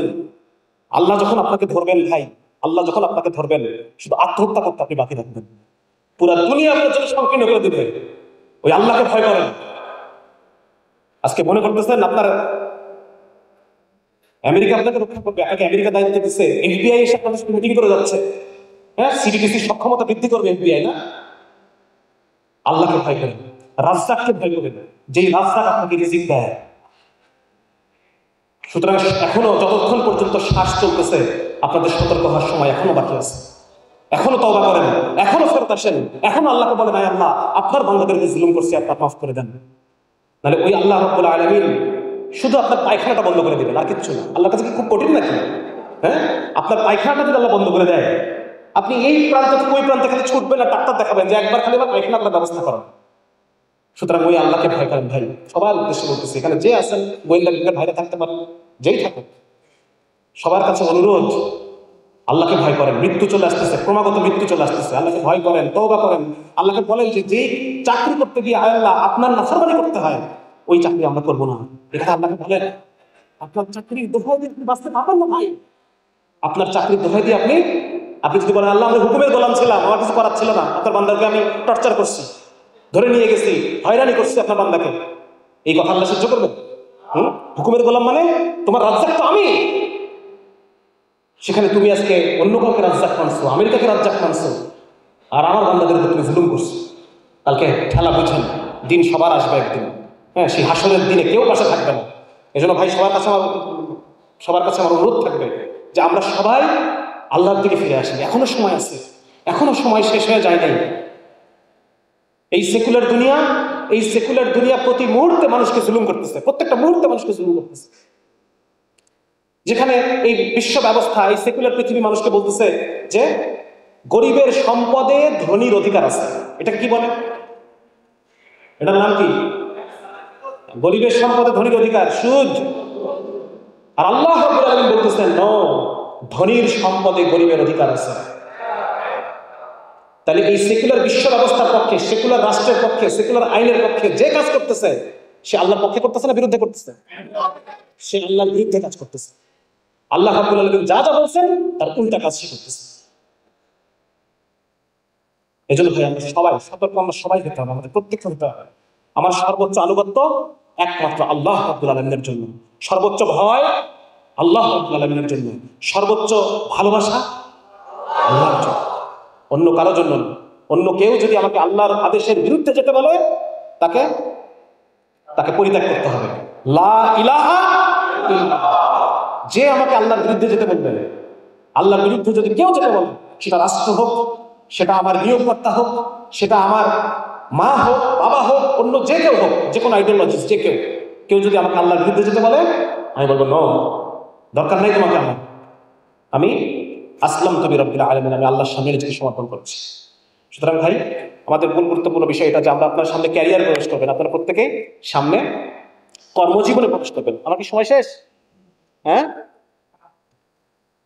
কর্মজীবনে প্রবেশ করবেন, কখনোই নিজের কর্মজীবনে আল্লাহকে ভুলে যাবেন না। আমরা প্রত্যেকটা মুহূর্তে, প্রত্যেকটা অবস্থায় আমি আল্লাহর গোলাম, নাকি? হ্যাঁ, আমি যখন লা ইলাহা ইল্লাল্লাহ মুহাম্মাদুর রাসূলুল্লাহ কালেমা পড়েছি, সাথে সাথে আমি আল্লাহর গোলামীকে স্বীকার করে নিয়েছি। আমি আল্লাহর সাথে একটা চুক্তিতে আবদ্ধ হয়েছি যে আল্লাহ, আমি আমার জীবনের প্রত্যেকটা ক্ষেত্রে শুধু আপনার হুকুমই পালন করব। সুতরাং আপনারা যখন ক্যারিয়ারে যাবেন, এটা একটা ছাত্র জীবনে আপনারা একরকম ছিলেন, আর সামনে ক্যারিয়ারের জীবনটা এটা আরেক ধরনের জীবন। সে জীবনে বহু ধরনের প্রতিবন্ধকতা আসবে। সবসময় নিজেকে, আল্লাহকে নিজের আপন জন মনে করবেন। কি মনে করবেন? মায়ের চেয়েও বেশি আপন। আল্লাহ সুবহানাহু ওয়া তাআলা কাল হাসরে তার যেই রহমত, সেই রহমতের মাত্র এক ভাগ সারা পৃথিবীতে বন্টন করেছেন, এবং সেই এক ভাগ দিয়ে, এক ভাগের কতটুকু অংশ একজন মা পায়, সেটা দিয়ে সে তার সন্তানকে স্নেহ করে। আর কাল হাসরের মাঠে আল্লাহ রাব্বুল আলামিন যখন বিচার করতে বসবেন, সমস্ত মাখলুক থেকে রহমতগুলোকে নিয়ে আবার শতভাগ রহমত সহ আল্লাহ বিচার করতে বসবেন। এই জন্য আমরা তওবা করবো ভাই। ওলামায়ে কেরাম বলেন, বান্দা যখন তওবা করে তখন সে এমন হয়ে যায় যেন সে গুনাহ করেই নেই। সুবহানাল্লাহ, আল্লাহ তাআলা তার পিছনে সব গুনাহ মাফ করবেন। সুতরাং আমরা এখনই তওবা করি। সবাই তওবা করছেন ইনশাআল্লাহ ভাই? হ্যাঁ, যে আল্লাহ, বিগত জীবন যেভাবে কেটেছে, সামনের ভবিষ্যৎ জীবন আর আপনার নাফরমানিতে কাটাবো না। সামনের জীবনের প্রত্যেকটা মুহূর্তে, যখন বিয়ে শাদী করবো, আল্লাহ আপনাকে রাজি করার জন্য করবো। যখন চাকরি করবো, আপনি কিসে রাজি হন সেটার জন্য চাকরি করবো। যাই করি জীবনে কার জন্য করবো ভাই? আল্লাহকে খুশি করার জন্য করবো। তাহলে দেখবেন আল্লাহ তাআলা আপনার জীবনটাকে গোছায় দেবেন। কি করবেন? সাজায় দিবেন, গোছায় দিবেন।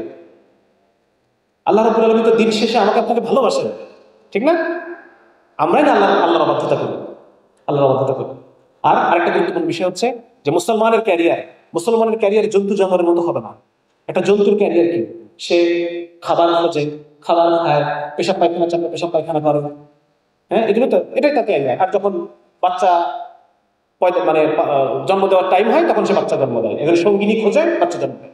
এখন আমাদের জীবনটাও কিন্তু একই চক্রে বাধা পড়ে গেছে, ঠিক না? আমরা কিন্তু এর বাইরে কোনো কিছু চিন্তা করতে পারতেছি না।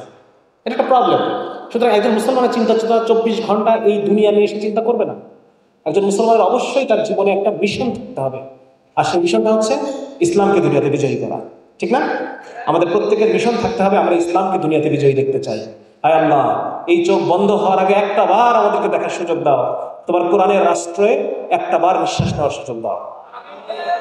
এই চোখ বন্ধ হওয়ার আগে একটা বার কালেমার পতাকার নিচে শ্বাস নেওয়ার তৌফিক দান করো। সুতরাং আল্লাহ রাব্বুল আলামিন যেন আমাদের সেই তৌফিক দেন, এবং এই জন্য আমাদেরকে কাজ করতে হবে, ঠিক না? আপনারা সবাই দাওয়াতের কাজ করবেন, মানুষের মধ্যে ইসলামের ক্ষুধা তৈরি করবেন। ক্ষুধা কি তৈরি করতে হবে? মানুষকে বোঝাতে হবে যে এই পশ্চিমা বিশ্বের যত তন্ত্রমন্ত্র, এগুলোর মধ্যে কোনো সুখ নাই, শান্তি নাই, এগুলোর মধ্যে জুলুম আর অত্যাচার। গরিব আরো গরিব হবে, ধনী আরো ধনী হবে, মানুষের জীবনের কষ্ট, পেরেশানি, অসুখ বিসুখ এগুলো বাড়তে থাকবে। কারণ এই জীবন আচরণ তো মানুষের বায়োলজির সাথে যায় না, মানুষের দেহের সাথে যায় না, মানুষের মনের সাথে যায় না। নারী এবং পুরুষকে একই রাস্তায় ছোটানো হচ্ছে, অথচ নারী এবং পুরুষের দেহ সম্পূর্ণ আলাদা, তাদের দেহের ফাংশন আলাদা, প্রসেসিং আলাদা, চিন্তা চেতনা আলাদা, ঝোঁক আলাদা, ব্রেনের ম্যাপিং আলাদা, সব আলাদা। অথচ আমাদেরকে একই রাস্তায় ছোটানো হচ্ছে। দিন শেষে ক্ষতি হচ্ছে নারীর শরীরের, নারীর মনের, নারীর পেটে জন্মাগত সন্তান, সেই সন্তানের, সারা পৃথিবী জুড়ে ক্ষতি হচ্ছে। আগে যে সমস্ত অসুখ বিসুখ পুরুষের হইতো, এখন সেগুলো নারীদের বেশি হচ্ছে। স্ট্রেস থেকে যে অসুখগুলো হইতো, এগুলো সব এখন নারীদের বেশি। কারণ হচ্ছে কি? কারণ হচ্ছে এই যে তাকে তার দেহের বিরুদ্ধে দাঁড় করায় দেওয়া হয়েছে, তাকে তার সাইকোলজির বিরুদ্ধে দাঁড় করায় দেওয়া হয়েছে, ঠিক আছে না? সুতরাং আমরা এই বিষয়গুলো মনে রাখবো, এবং আমরা বোঝার চেষ্টা করবো যে আল্লাহ রাব্বুল আলামিন যে বিধান দিচ্ছেন, তার জ্ঞানের পরিসীমা কত বড়। আর এই বিজ্ঞানীরা, এই সেকুলার রাষ্ট্র, এই আইন, এরা যা বলতেছে, তাদের জ্ঞানের পরিসীমা কতটুকু। সুতরাং ওই আল্লাহর জ্ঞানের কাছে নিজের জ্ঞানকে সমর্পণ করা, এটা হচ্ছে ইসলাম। যে আল্লাহ, আমি আমার জ্ঞানকে আপনার জ্ঞানের সাথে সমর্পণ করলাম।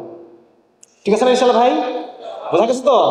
হ্যাঁ, সুতরাং আমরা আমাদের যে লিগেসি, আমরা আমাদের ইমানের খাতিরে বিজ্ঞান করবো না ভাই? আমরা আমাদের ইমানের খাতিরে নতুন নতুন যন্ত্র আবিষ্কার করবো। আমরা আমাদের ইমানের জায়গা থেকে আমাদের পূর্বপুরুষদের যে যে বোঝাপড়া ইসলাম সম্পর্কে, জীবন সম্পর্কে, এই ইসলাম শুধুমাত্র একটা ধর্ম না, আজকে এটাকে গত 300 বছর ব্রিটিশরা একটা ধর্ম বানায় ফেলছে। এই ইসলাম হচ্ছে একটা management system, personal management system, family management system, এটা একটা market management system, economic management system, state management system, judiciary management system. এই ইসলাম একটা পরিপূর্ণ ব্যবস্থা, পরিপূর্ণ ব্যবস্থা। আলোচনা করতে গেলে তো আপনাদের সাথে আমার সারা রাত আলোচনা করতে মন চায় না, সবাই অলরেডি পেরেশান হয়ে গেছে, আর বেশি বাড়ানো যাবে না, ক্ষুধা লাগছে, আর বেশি আলোচনা করা যাবে না। আমি কয়েকটা প্রশ্ন নিতে চাই, যদি কারো কোনো আপত্তি না থাকে। আমি 5টা প্রশ্ন নেব। যদি মেয়েদের কোনো প্রশ্ন থাকে তারা লিখিতভাবে জানাতে পারে যে কোনো প্রশ্ন আছে কিনা তাদের। আমি 5টা প্রশ্নের উপর আমি কিছু আলোচনা করে শেষ করে দেবো ইনশাআল্লাহ। জি, আমার তো গল্প করতে মনে চায় সারা রাত। হ্যাঁ, প্লিজ।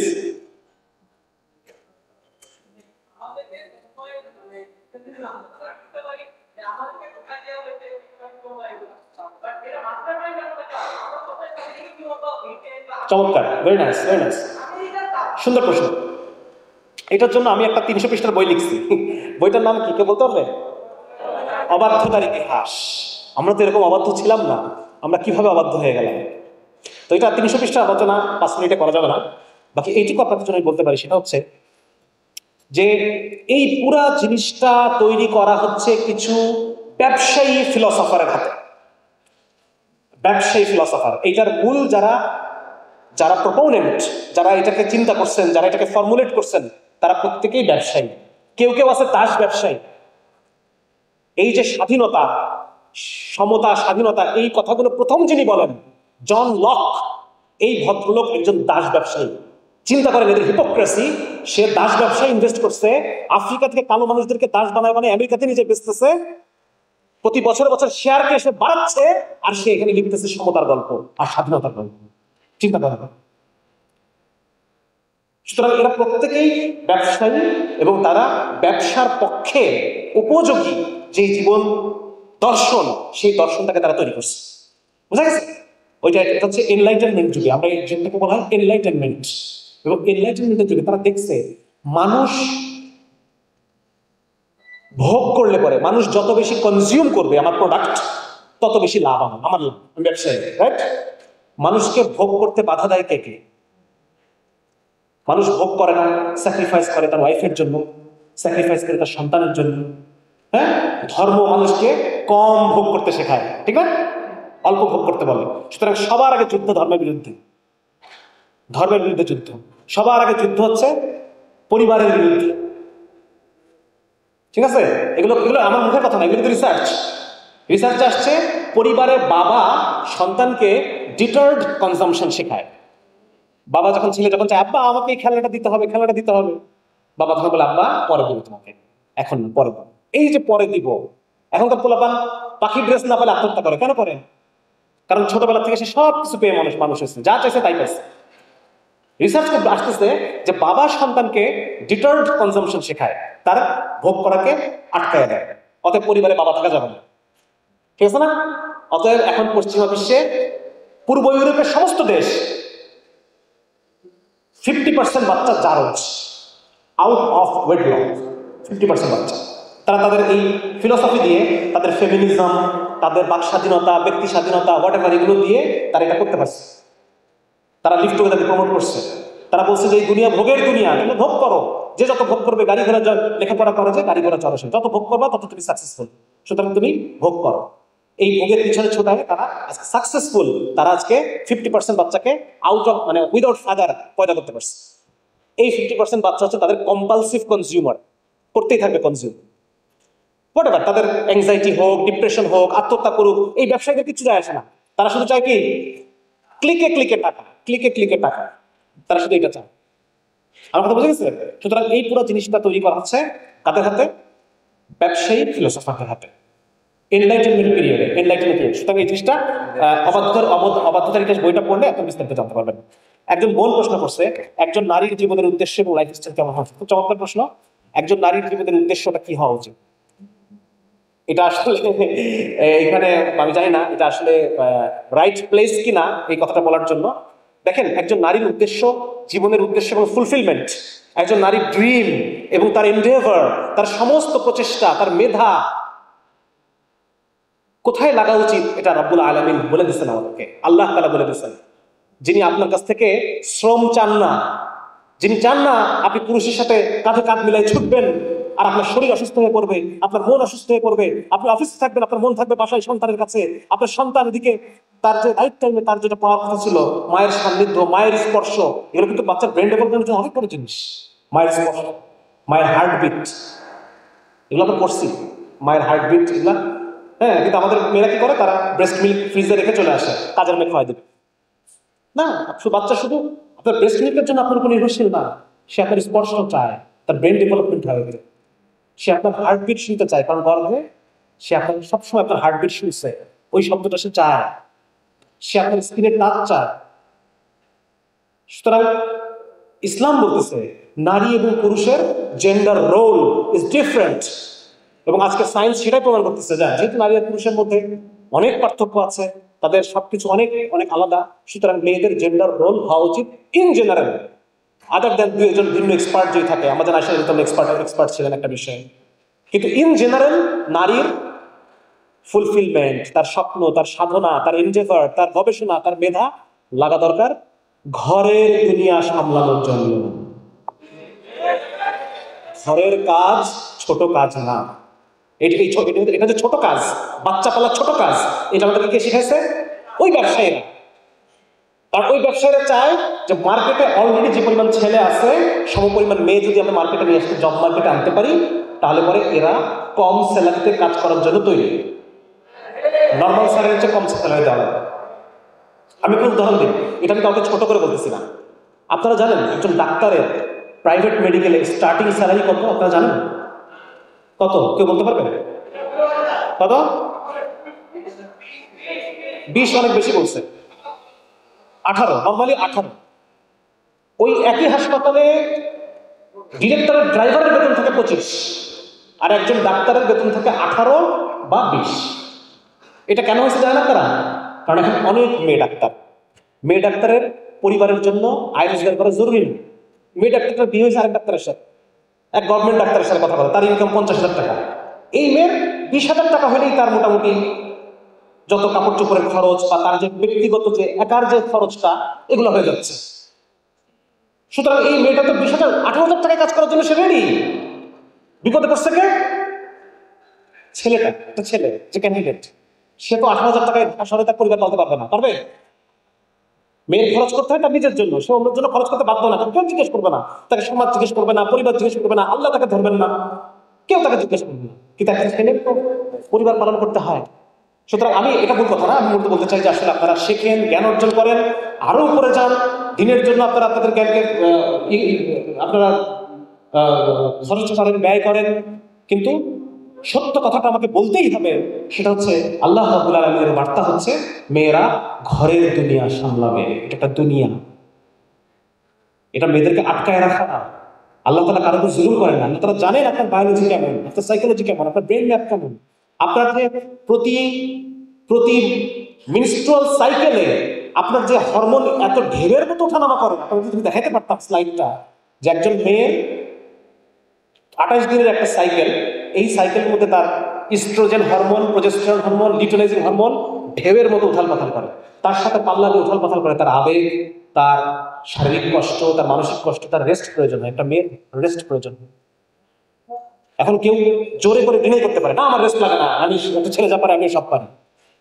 কিন্তু আপনি তো ডিনাই করতে পারেন, আপনার শরীরকে তো আপনি মানাতে পারবেন। আপনার শরীর তো রেস্ট চায়, আপনি চান না। আজকে সো-কল্ড সমতা, স্বাধীনতা, এইগুলোর কথা, নারীর ক্ষমতায়ন, এইগুলো বলে আপনার ব্রেনকে এমন ভাবে মিনা বানায় ফেলছে, হ্যাঁ, যে আপনি জোর করে কাজটা করবেন, কিন্তু আপনার শরীর তো এটা শুনবে না। এটা আল্লাহ জানেন। কে জানেন? আল্লাহ জানেন। সুতরাং এই কথাটা আমাকে বলতেই হচ্ছে। আমি জানি না এটা একটা অপ্রিয় সত্য কথা, অপ্রিয় কথা, আপনাদের ভালো লাগবে না, কারণ আপনারা এখানে অনেক বড় স্বপ্ন নিয়ে এক একজন আসছেন, বাট স্টিল আমাকে সত্য কথাটা এখানে বলে যেতে হবে। সেটা হচ্ছে একজন মেয়ের সমস্ত চিন্তা সাধনা তার ঘরের দুনিয়া কেন্দ্রিক হওয়া প্রয়োজন, এবং এটাই ইনস্টিংটিভ, এটাই ফিতরাতি, এটাই তার বায়োলজি কম্প্যাটিবল, তার সাইকোলজি কম্প্যাটিবল। 2 নম্বর হচ্ছে, আচ্ছা আমাকে সময় স্বল্প, আমাকে বিদায় নেওয়ার জন্য অনুরোধ করা হয়েছে। আরেকটা প্রশ্ন আমি এখান থেকে নিব প্লিজ। অনেক প্রশ্ন আলহামদুলিল্লাহ, মাশাআল্লাহ। হ্যাঁ জি,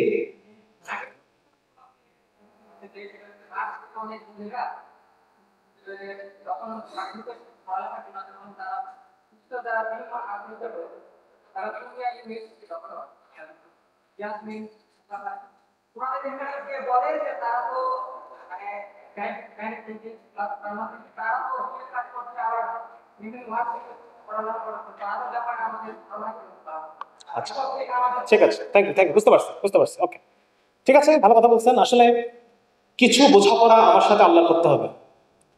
হ্যাঁ, আমাদের কাজ হচ্ছে আপনাদেরকে জানায় দেওয়া আল্লাহর হুকুম কোনটা, বাকি আপনি আপনার আল্লাহর সাথে বুঝবেন। কাল হাসরের মাঠে আপনার জবাব আপনার একাকেই দেওয়া লাগবে। আজকে আমি যে কথাটা বললাম হতে পারে আপনার এটা পছন্দ না, সুতরাং আপনি আপনার আল্লাহর সাথে বুঝে নেন। এখন কেউ যদি এমনভাবে আপনার সামনে ইসলামকে উপস্থাপন করে যেটা আল্লাহ রসুল, আল্লাহ তালা এটাকে নাজিল করেন নাই, উল্টাটা নাজিল করছেন, আল্লাহ রসুল এটাকে এইভাবে বুঝান নাই, সে উল্টাভাবে বুঝাচ্ছে, সাহাবিরা এইভাবে আল্লাহ রসুলের মুখ থেকে শোনেন নাই, সে উল্টাভাবে শোনাচ্ছে, এবং সেটা যদি আপনার পছন্দ হয়, এটা আপনি আল্লাহর সাথে বুঝে নেবেন। ঠিক আছে না? আমাদের কাজ তো সাবমিট করা, আমাদের কাজ যুক্তিতর্ক দিয়ে নিজের মতটাকে বিজয়ী করা না। আমাদের কাজ কি? সাবমিট করা, আল্লাহর সামনে আত্মসমর্পণ করা। আমি যদি এখন যুক্তিতর্ক দিয়ে ফতোয়া খুঁজতে যাই নিজের পক্ষে, অনেকে আছে আমার পক্ষে ফতোয়া দেওয়ার জন্য, অনেকে আছে, সেটা আমি পাবো। ঠিক আছে, আমার জানার দরকার, আমি জানাচ্ছি, আমি আল্লাহর কাছে ক্লিয়ার। ওকে, নেক্সট, লাস্ট প্রশ্ন। এ ভাই সামনে।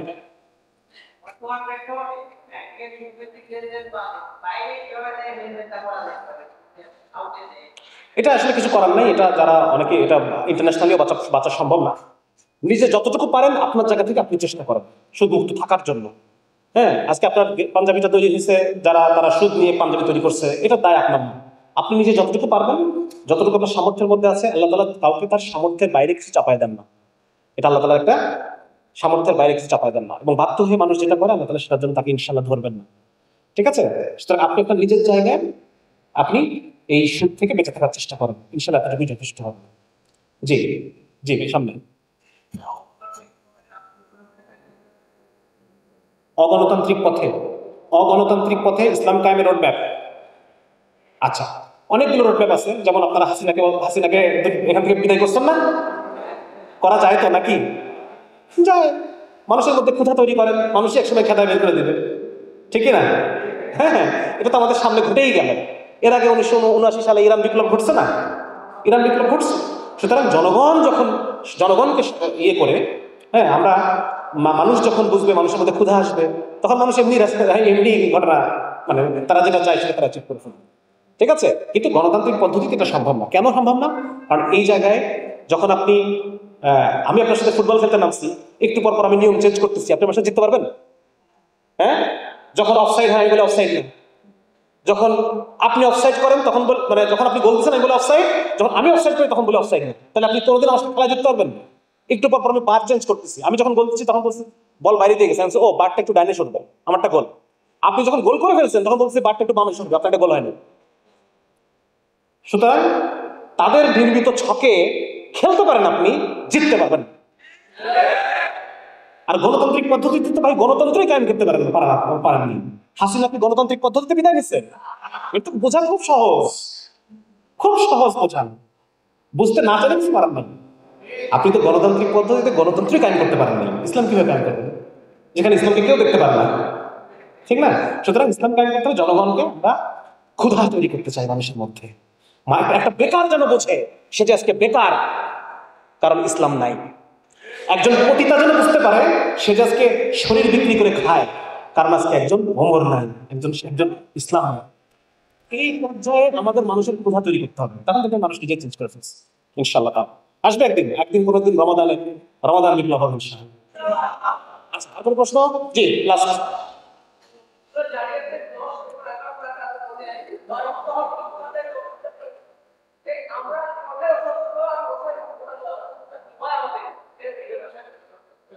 আচ্ছা, এগুলো আলেমদেরকে জিজ্ঞাসা করতে হবে, তাফসীরের ইস্যুস তো এগুলো, আমি জেনারেল শিক্ষিত মানুষের অ্যাড্রেস করা ঠিক হবে না।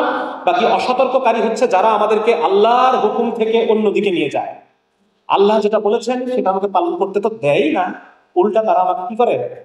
ইসলাম থেকে আরো দূরে নেওয়ার চেষ্টা করে, আমার সামনে বিভিন্ন রকমের মজা দিয়ে দেয়, বিভিন্ন রকম ফ্রি মিক্সিং এর ব্যবস্থা করে দেয়, বিভিন্ন ধরনের মানে গাফেল করে দেয়, উদাসীন করে দেয়, বিভিন্ন রকম ভাবে তারা আল্লাহ থেকে আমাদের দূরে সরায় নেয়। অনেকে আছে, এটা আমাদের অর্থনীতি হতে পারে, এটা রাষ্ট্র হতে পারে, এটা সমাজ হতে পারে, আমার আব্বা আম্মাও হতে পারে। যারা ইসলাম থেকে আল্লাহ থেকে আমাকে দূরে নিয়ে যায় তারাই হচ্ছে এই অসতর্ককারী, এই আয়াতের মধ্যে পড়বে। জি লাস্ট।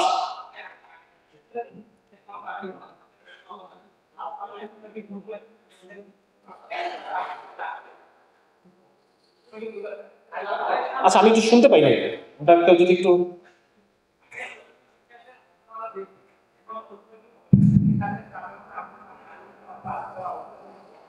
আচ্ছা একটু প্লিজ, আমি বুঝতে পারি।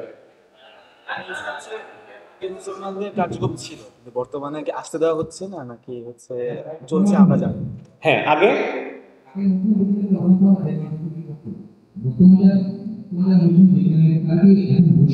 আচ্ছা ঠিক আছে, বুঝতে পারছি। প্রথম কথা হচ্ছে আমাদেরকে তো আমাদের চাকরি বাকরি, আমাদের অন্যান্য সাবজেক্টের সাথে ইসলামকে এখন কানেক্ট করে দেওয়া হয়নি। আমি যে আজকে এতগুলো কথা বললাম, আপনারা শুনছেন আগে কখনো? কিছু কিছু কথা শুনছেন, এত ডিটেলস হয়তো শুনেন নাই। হ্যাঁ, তাহলে পরে এটা যে আমাদের ইমানের সাথে সম্পর্ক, মানে আমাদের ইসলাম প্র্যাকটিসের সাথে এটা যে একটা সম্পর্ক আছে, এটাই তো আমাদেরকে একদিন পর্যন্ত জানতে দেওয়া হয়নি। আমাদের বাপদাদারা যেগুলো আবিষ্কার করে গেছে এগুলো তো এখন একদিন আমাকে জানতে দেওয়া হয়নি। এখন আপনারা জানলেন, এখন আপনারা করবেন, আপনাদের দায়িত্ব, ঠিক আছে না? হ্যাঁ, এটা তো জানতেই দেওয়া হয়নি একদিন। আমি তো একদিন মনে করছি এগুলো কাফেরদের সম্পত্তি, এগুলো ইউরোপ আবিষ্কার করছে, আমেরিকা আবিষ্কার করছে, আমরা তো একদিন তাই জানি নাকি? হ্যাঁ, এখন আমরা জানলাম। আচ্ছা জি লাস্ট, কি লাস্টটা শেষ হচ্ছে না নাকি?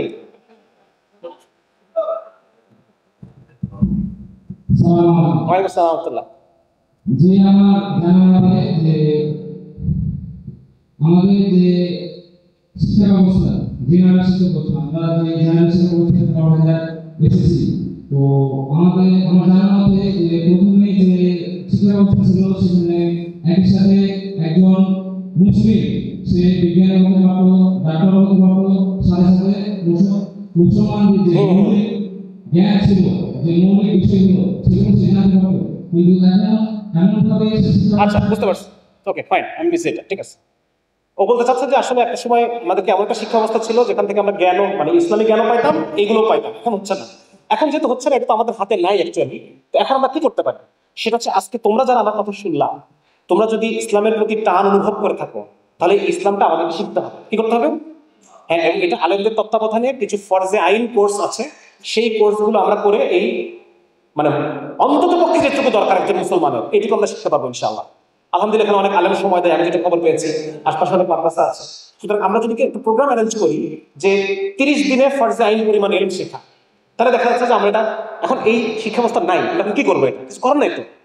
সুতরাং আমরা যারা ভিন্ন শিক্ষা ব্যবস্থায় পড়াশোনা করতেছি, ধর্ম বিবর্জিত, সেকুলার, সুতরাং এই আমাদের উচিত হচ্ছে এখন ধর্মকে জানা, ইসলামকে জানা। তাহলে পরে আমি এটাকে কি করতে পারবো? কানেক্ট করতে পারবো, ঠিক আছে না? সুতরাং আমরা নিয়ত করি যে ইনশাআল্লাহ আমরা সবাই এইখানে ফরজ পরিমাণ ইলম শেখার জন্য সময় দেব। এবং ইনশাআল্লাহ সামনে যে রমজান মাস আসতেছে, এই রমজান মাস হচ্ছে একজন মুসলমানের ডিটক্স পিরিয়ড। কি পিরিয়ড? ডিটক্স। সারা বছরের যে আমি যে আমার মধ্যে যে টক্সিন, এই টক্সিনটা মেন্টাল টক্সিন, এগুলো ডিটক্স হয়। সুতরাং এই রমজান মাসে আমরা টার্গেট করতে পারি যে আমি ফরজ পরিমাণে ইলম শিখবো ইনশাআল্লাহ। এটা আমাদের কাজ। এটা হুজুররা ইঞ্জিনিয়ারিং শিখবে এটা আসলে হবে না। আমাদেরকে কিছু পরিমাণ ইলম শিখে আমাকে এই কাজগুলো করতে হবে, ঠিক আছে ইনশাআল্লাহ। মোটামুটি আমাদের এই পর্যন্ত ছিল। আল্লাহ তাআলা আমাকে তৌফিক দান করুক, আমাকে দিনের পথে চলার তৌফিক দান করুক, আপনাদেরকে তৌফিক দান করুক। আপনারা এই ভার্সিটির মধ্যে আলহামদুলিল্লাহ আপনাদের ফ্যাকাল্টি আলহামদুলিল্লাহ অনেক উদার, ইসলামের ব্যাপারে অনেক বেশি পজিটিভ। একটা জিনিস আপনারা মাথায় রাখবেন যে কোনো ধরনের কোনো এই ভূখণ্ডে যে কোনো ধরনের ইসলামের নামে যে কোনো ধরনের সশস্ত্র কোনো চিন্তা ভাবনা, এগুলোকে আমরা পরিহার করবো, ঠিক আছে ইনশাআল্লাহ। এবং আমরা ইসলামকে দেখেন, দুটো জিনিস আছে, ইসলাম একটা হার্ড পাওয়ার, সফট পাওয়ার। এই ভূখণ্ড হার্ড পাওয়ারের জন্য না, এটা হলো আমাদের সিদ্ধান্ত। এই ভূখণ্ডে হার্ড পাওয়ার ভৌগোলিক কারণে, আমাদের মানে আমাদের ফিতরাতগত কারণে, মানুষের মধ্যে কিছু কোয়ালিটি থাকে, এগুলো কারণে এটা হার্ড। এখানে সফট পাওয়ার এখানে অ্যাপ্লাই করতে হবে, ঠিক আছে। আমরা মানুষকে ইসলামের দিকে আকৃষ্ট করব। আমরা প্রত্যেকটা বিষয়ে মানুষের পাশে দাঁড়াবো, দুনিয়ার বিষয়ে মানুষের পাশে দাঁড়াবো। আমাদের হলে কোন ছেলে একটু দারিদ্র অবস্থা আছে, তার পাশে দাঁড়াবো। আমরা এখানে কি অসুস্থ, কার কি লাগবে না লাগবে, এগুলো আমরা এগুলোকে প্রোভাইড করবো। এভাবে যখন আমরা মানুষের দুনিয়ার প্রয়োজনে তাদের পাশে আমরা থাকবো, তারা তখন আমাদের এই দাওয়াতকে অ্যাকসেপ্ট করবে। বুঝা গেছে? এই জন্য আমরা সফট পাওয়ার তৈরি করবো, ইসলামের সফট পাওয়ারের মাধ্যমে মানুষকে ইসলামের দিকে আকৃষ্ট করবো, মানুষের মধ্যে ইসলামের ক্ষুধা তৈরি করবো। আবার বলতেছি বারবার, ক্ষুধা। মানুষ যেন এই দল গিয়ে ওই দলকে ভোট দিলে আমার সব সমস্যার সমাধান হয়ে যাবে, এটা যেন না ভাবে। মানুষ যেন ভাবে আমার সমস্যার সমাধান হবে একমাত্র ইসলাম আসলে। এই বিষয়টা এই জায়গায় আমাদের পৌঁছাতে হবে, বোঝা গেছে? এটার জন্য আমরা নট হার্ড পাওয়ার, আমরা যদি সফট পাওয়ার ইউজ করি। এই জন্য প্রশাসন আলহামদুলিল্লাহ, ভার্সিটি অ্যাডমিনিস্ট্রেশন খুবই হেল্পফুল, তারা খুবই অনুকূল। এটাকে কাজে লাগায় আমরা চেষ্টা করব এই ভার্সিটিটার মধ্যে সমস্ত ছাত্রের মধ্যে, যেন আজকে যে আমি দেখলাম যে দিনই চেতনা রুয়েটে দেখে গেলাম, এই চেতনা যেন পুরো রুয়েটের মধ্যে সঞ্চার হয়। প্রত্যেকটা আমরা বুঝাবো, ভাইরে তুই তো শেষ হয়ে যাবি, তুই যদি এইভাবে চলিস, তুই বিড়ি খাচ্ছিস, হাফ প্যান্ট পরে ঘুরতেছিস, প্রেম করতেছিস, তুই আল্লাহর হুকুমের বিরুদ্ধে চলতেছিস, তুই তো ধ্বংস হয়ে যাবি, তোর তো দুনিয়া শেষ হয়ে যাবে, তোর আখিরাত শেষ হয়ে যাবে। এগুলো সব রিসার্চের কথা বলছি, আমি আজকে একটা কথা নিজে থেকে বলি নাই। এই প্রত্যেকটার পিছনে ওয়েস্টার্ন একাডেমিশিয়ানদের রিসার্চ আছে। তো যার কারণে আমরা এইভাবে করে মানুষের মধ্যে দাওয়াতকে পৌঁছায় দিব এবং সফট পাওয়ার তৈরি করবো যেন সে ইসলামের মধ্যে আসতে পারে। ইনশাআল্লাহ পরবর্তী শতাব্দী ইসলাম তোমরা দেখে যাবে ইনশাআল্লাহ। আল্লাহ তাআলা আমাদেরকে দেখার তৌফিক দান করুন। আমিন। আসসালামু আলাইকুম ওয়া রাহমাতুল্লাহি ওয়া বারাকাতুহু।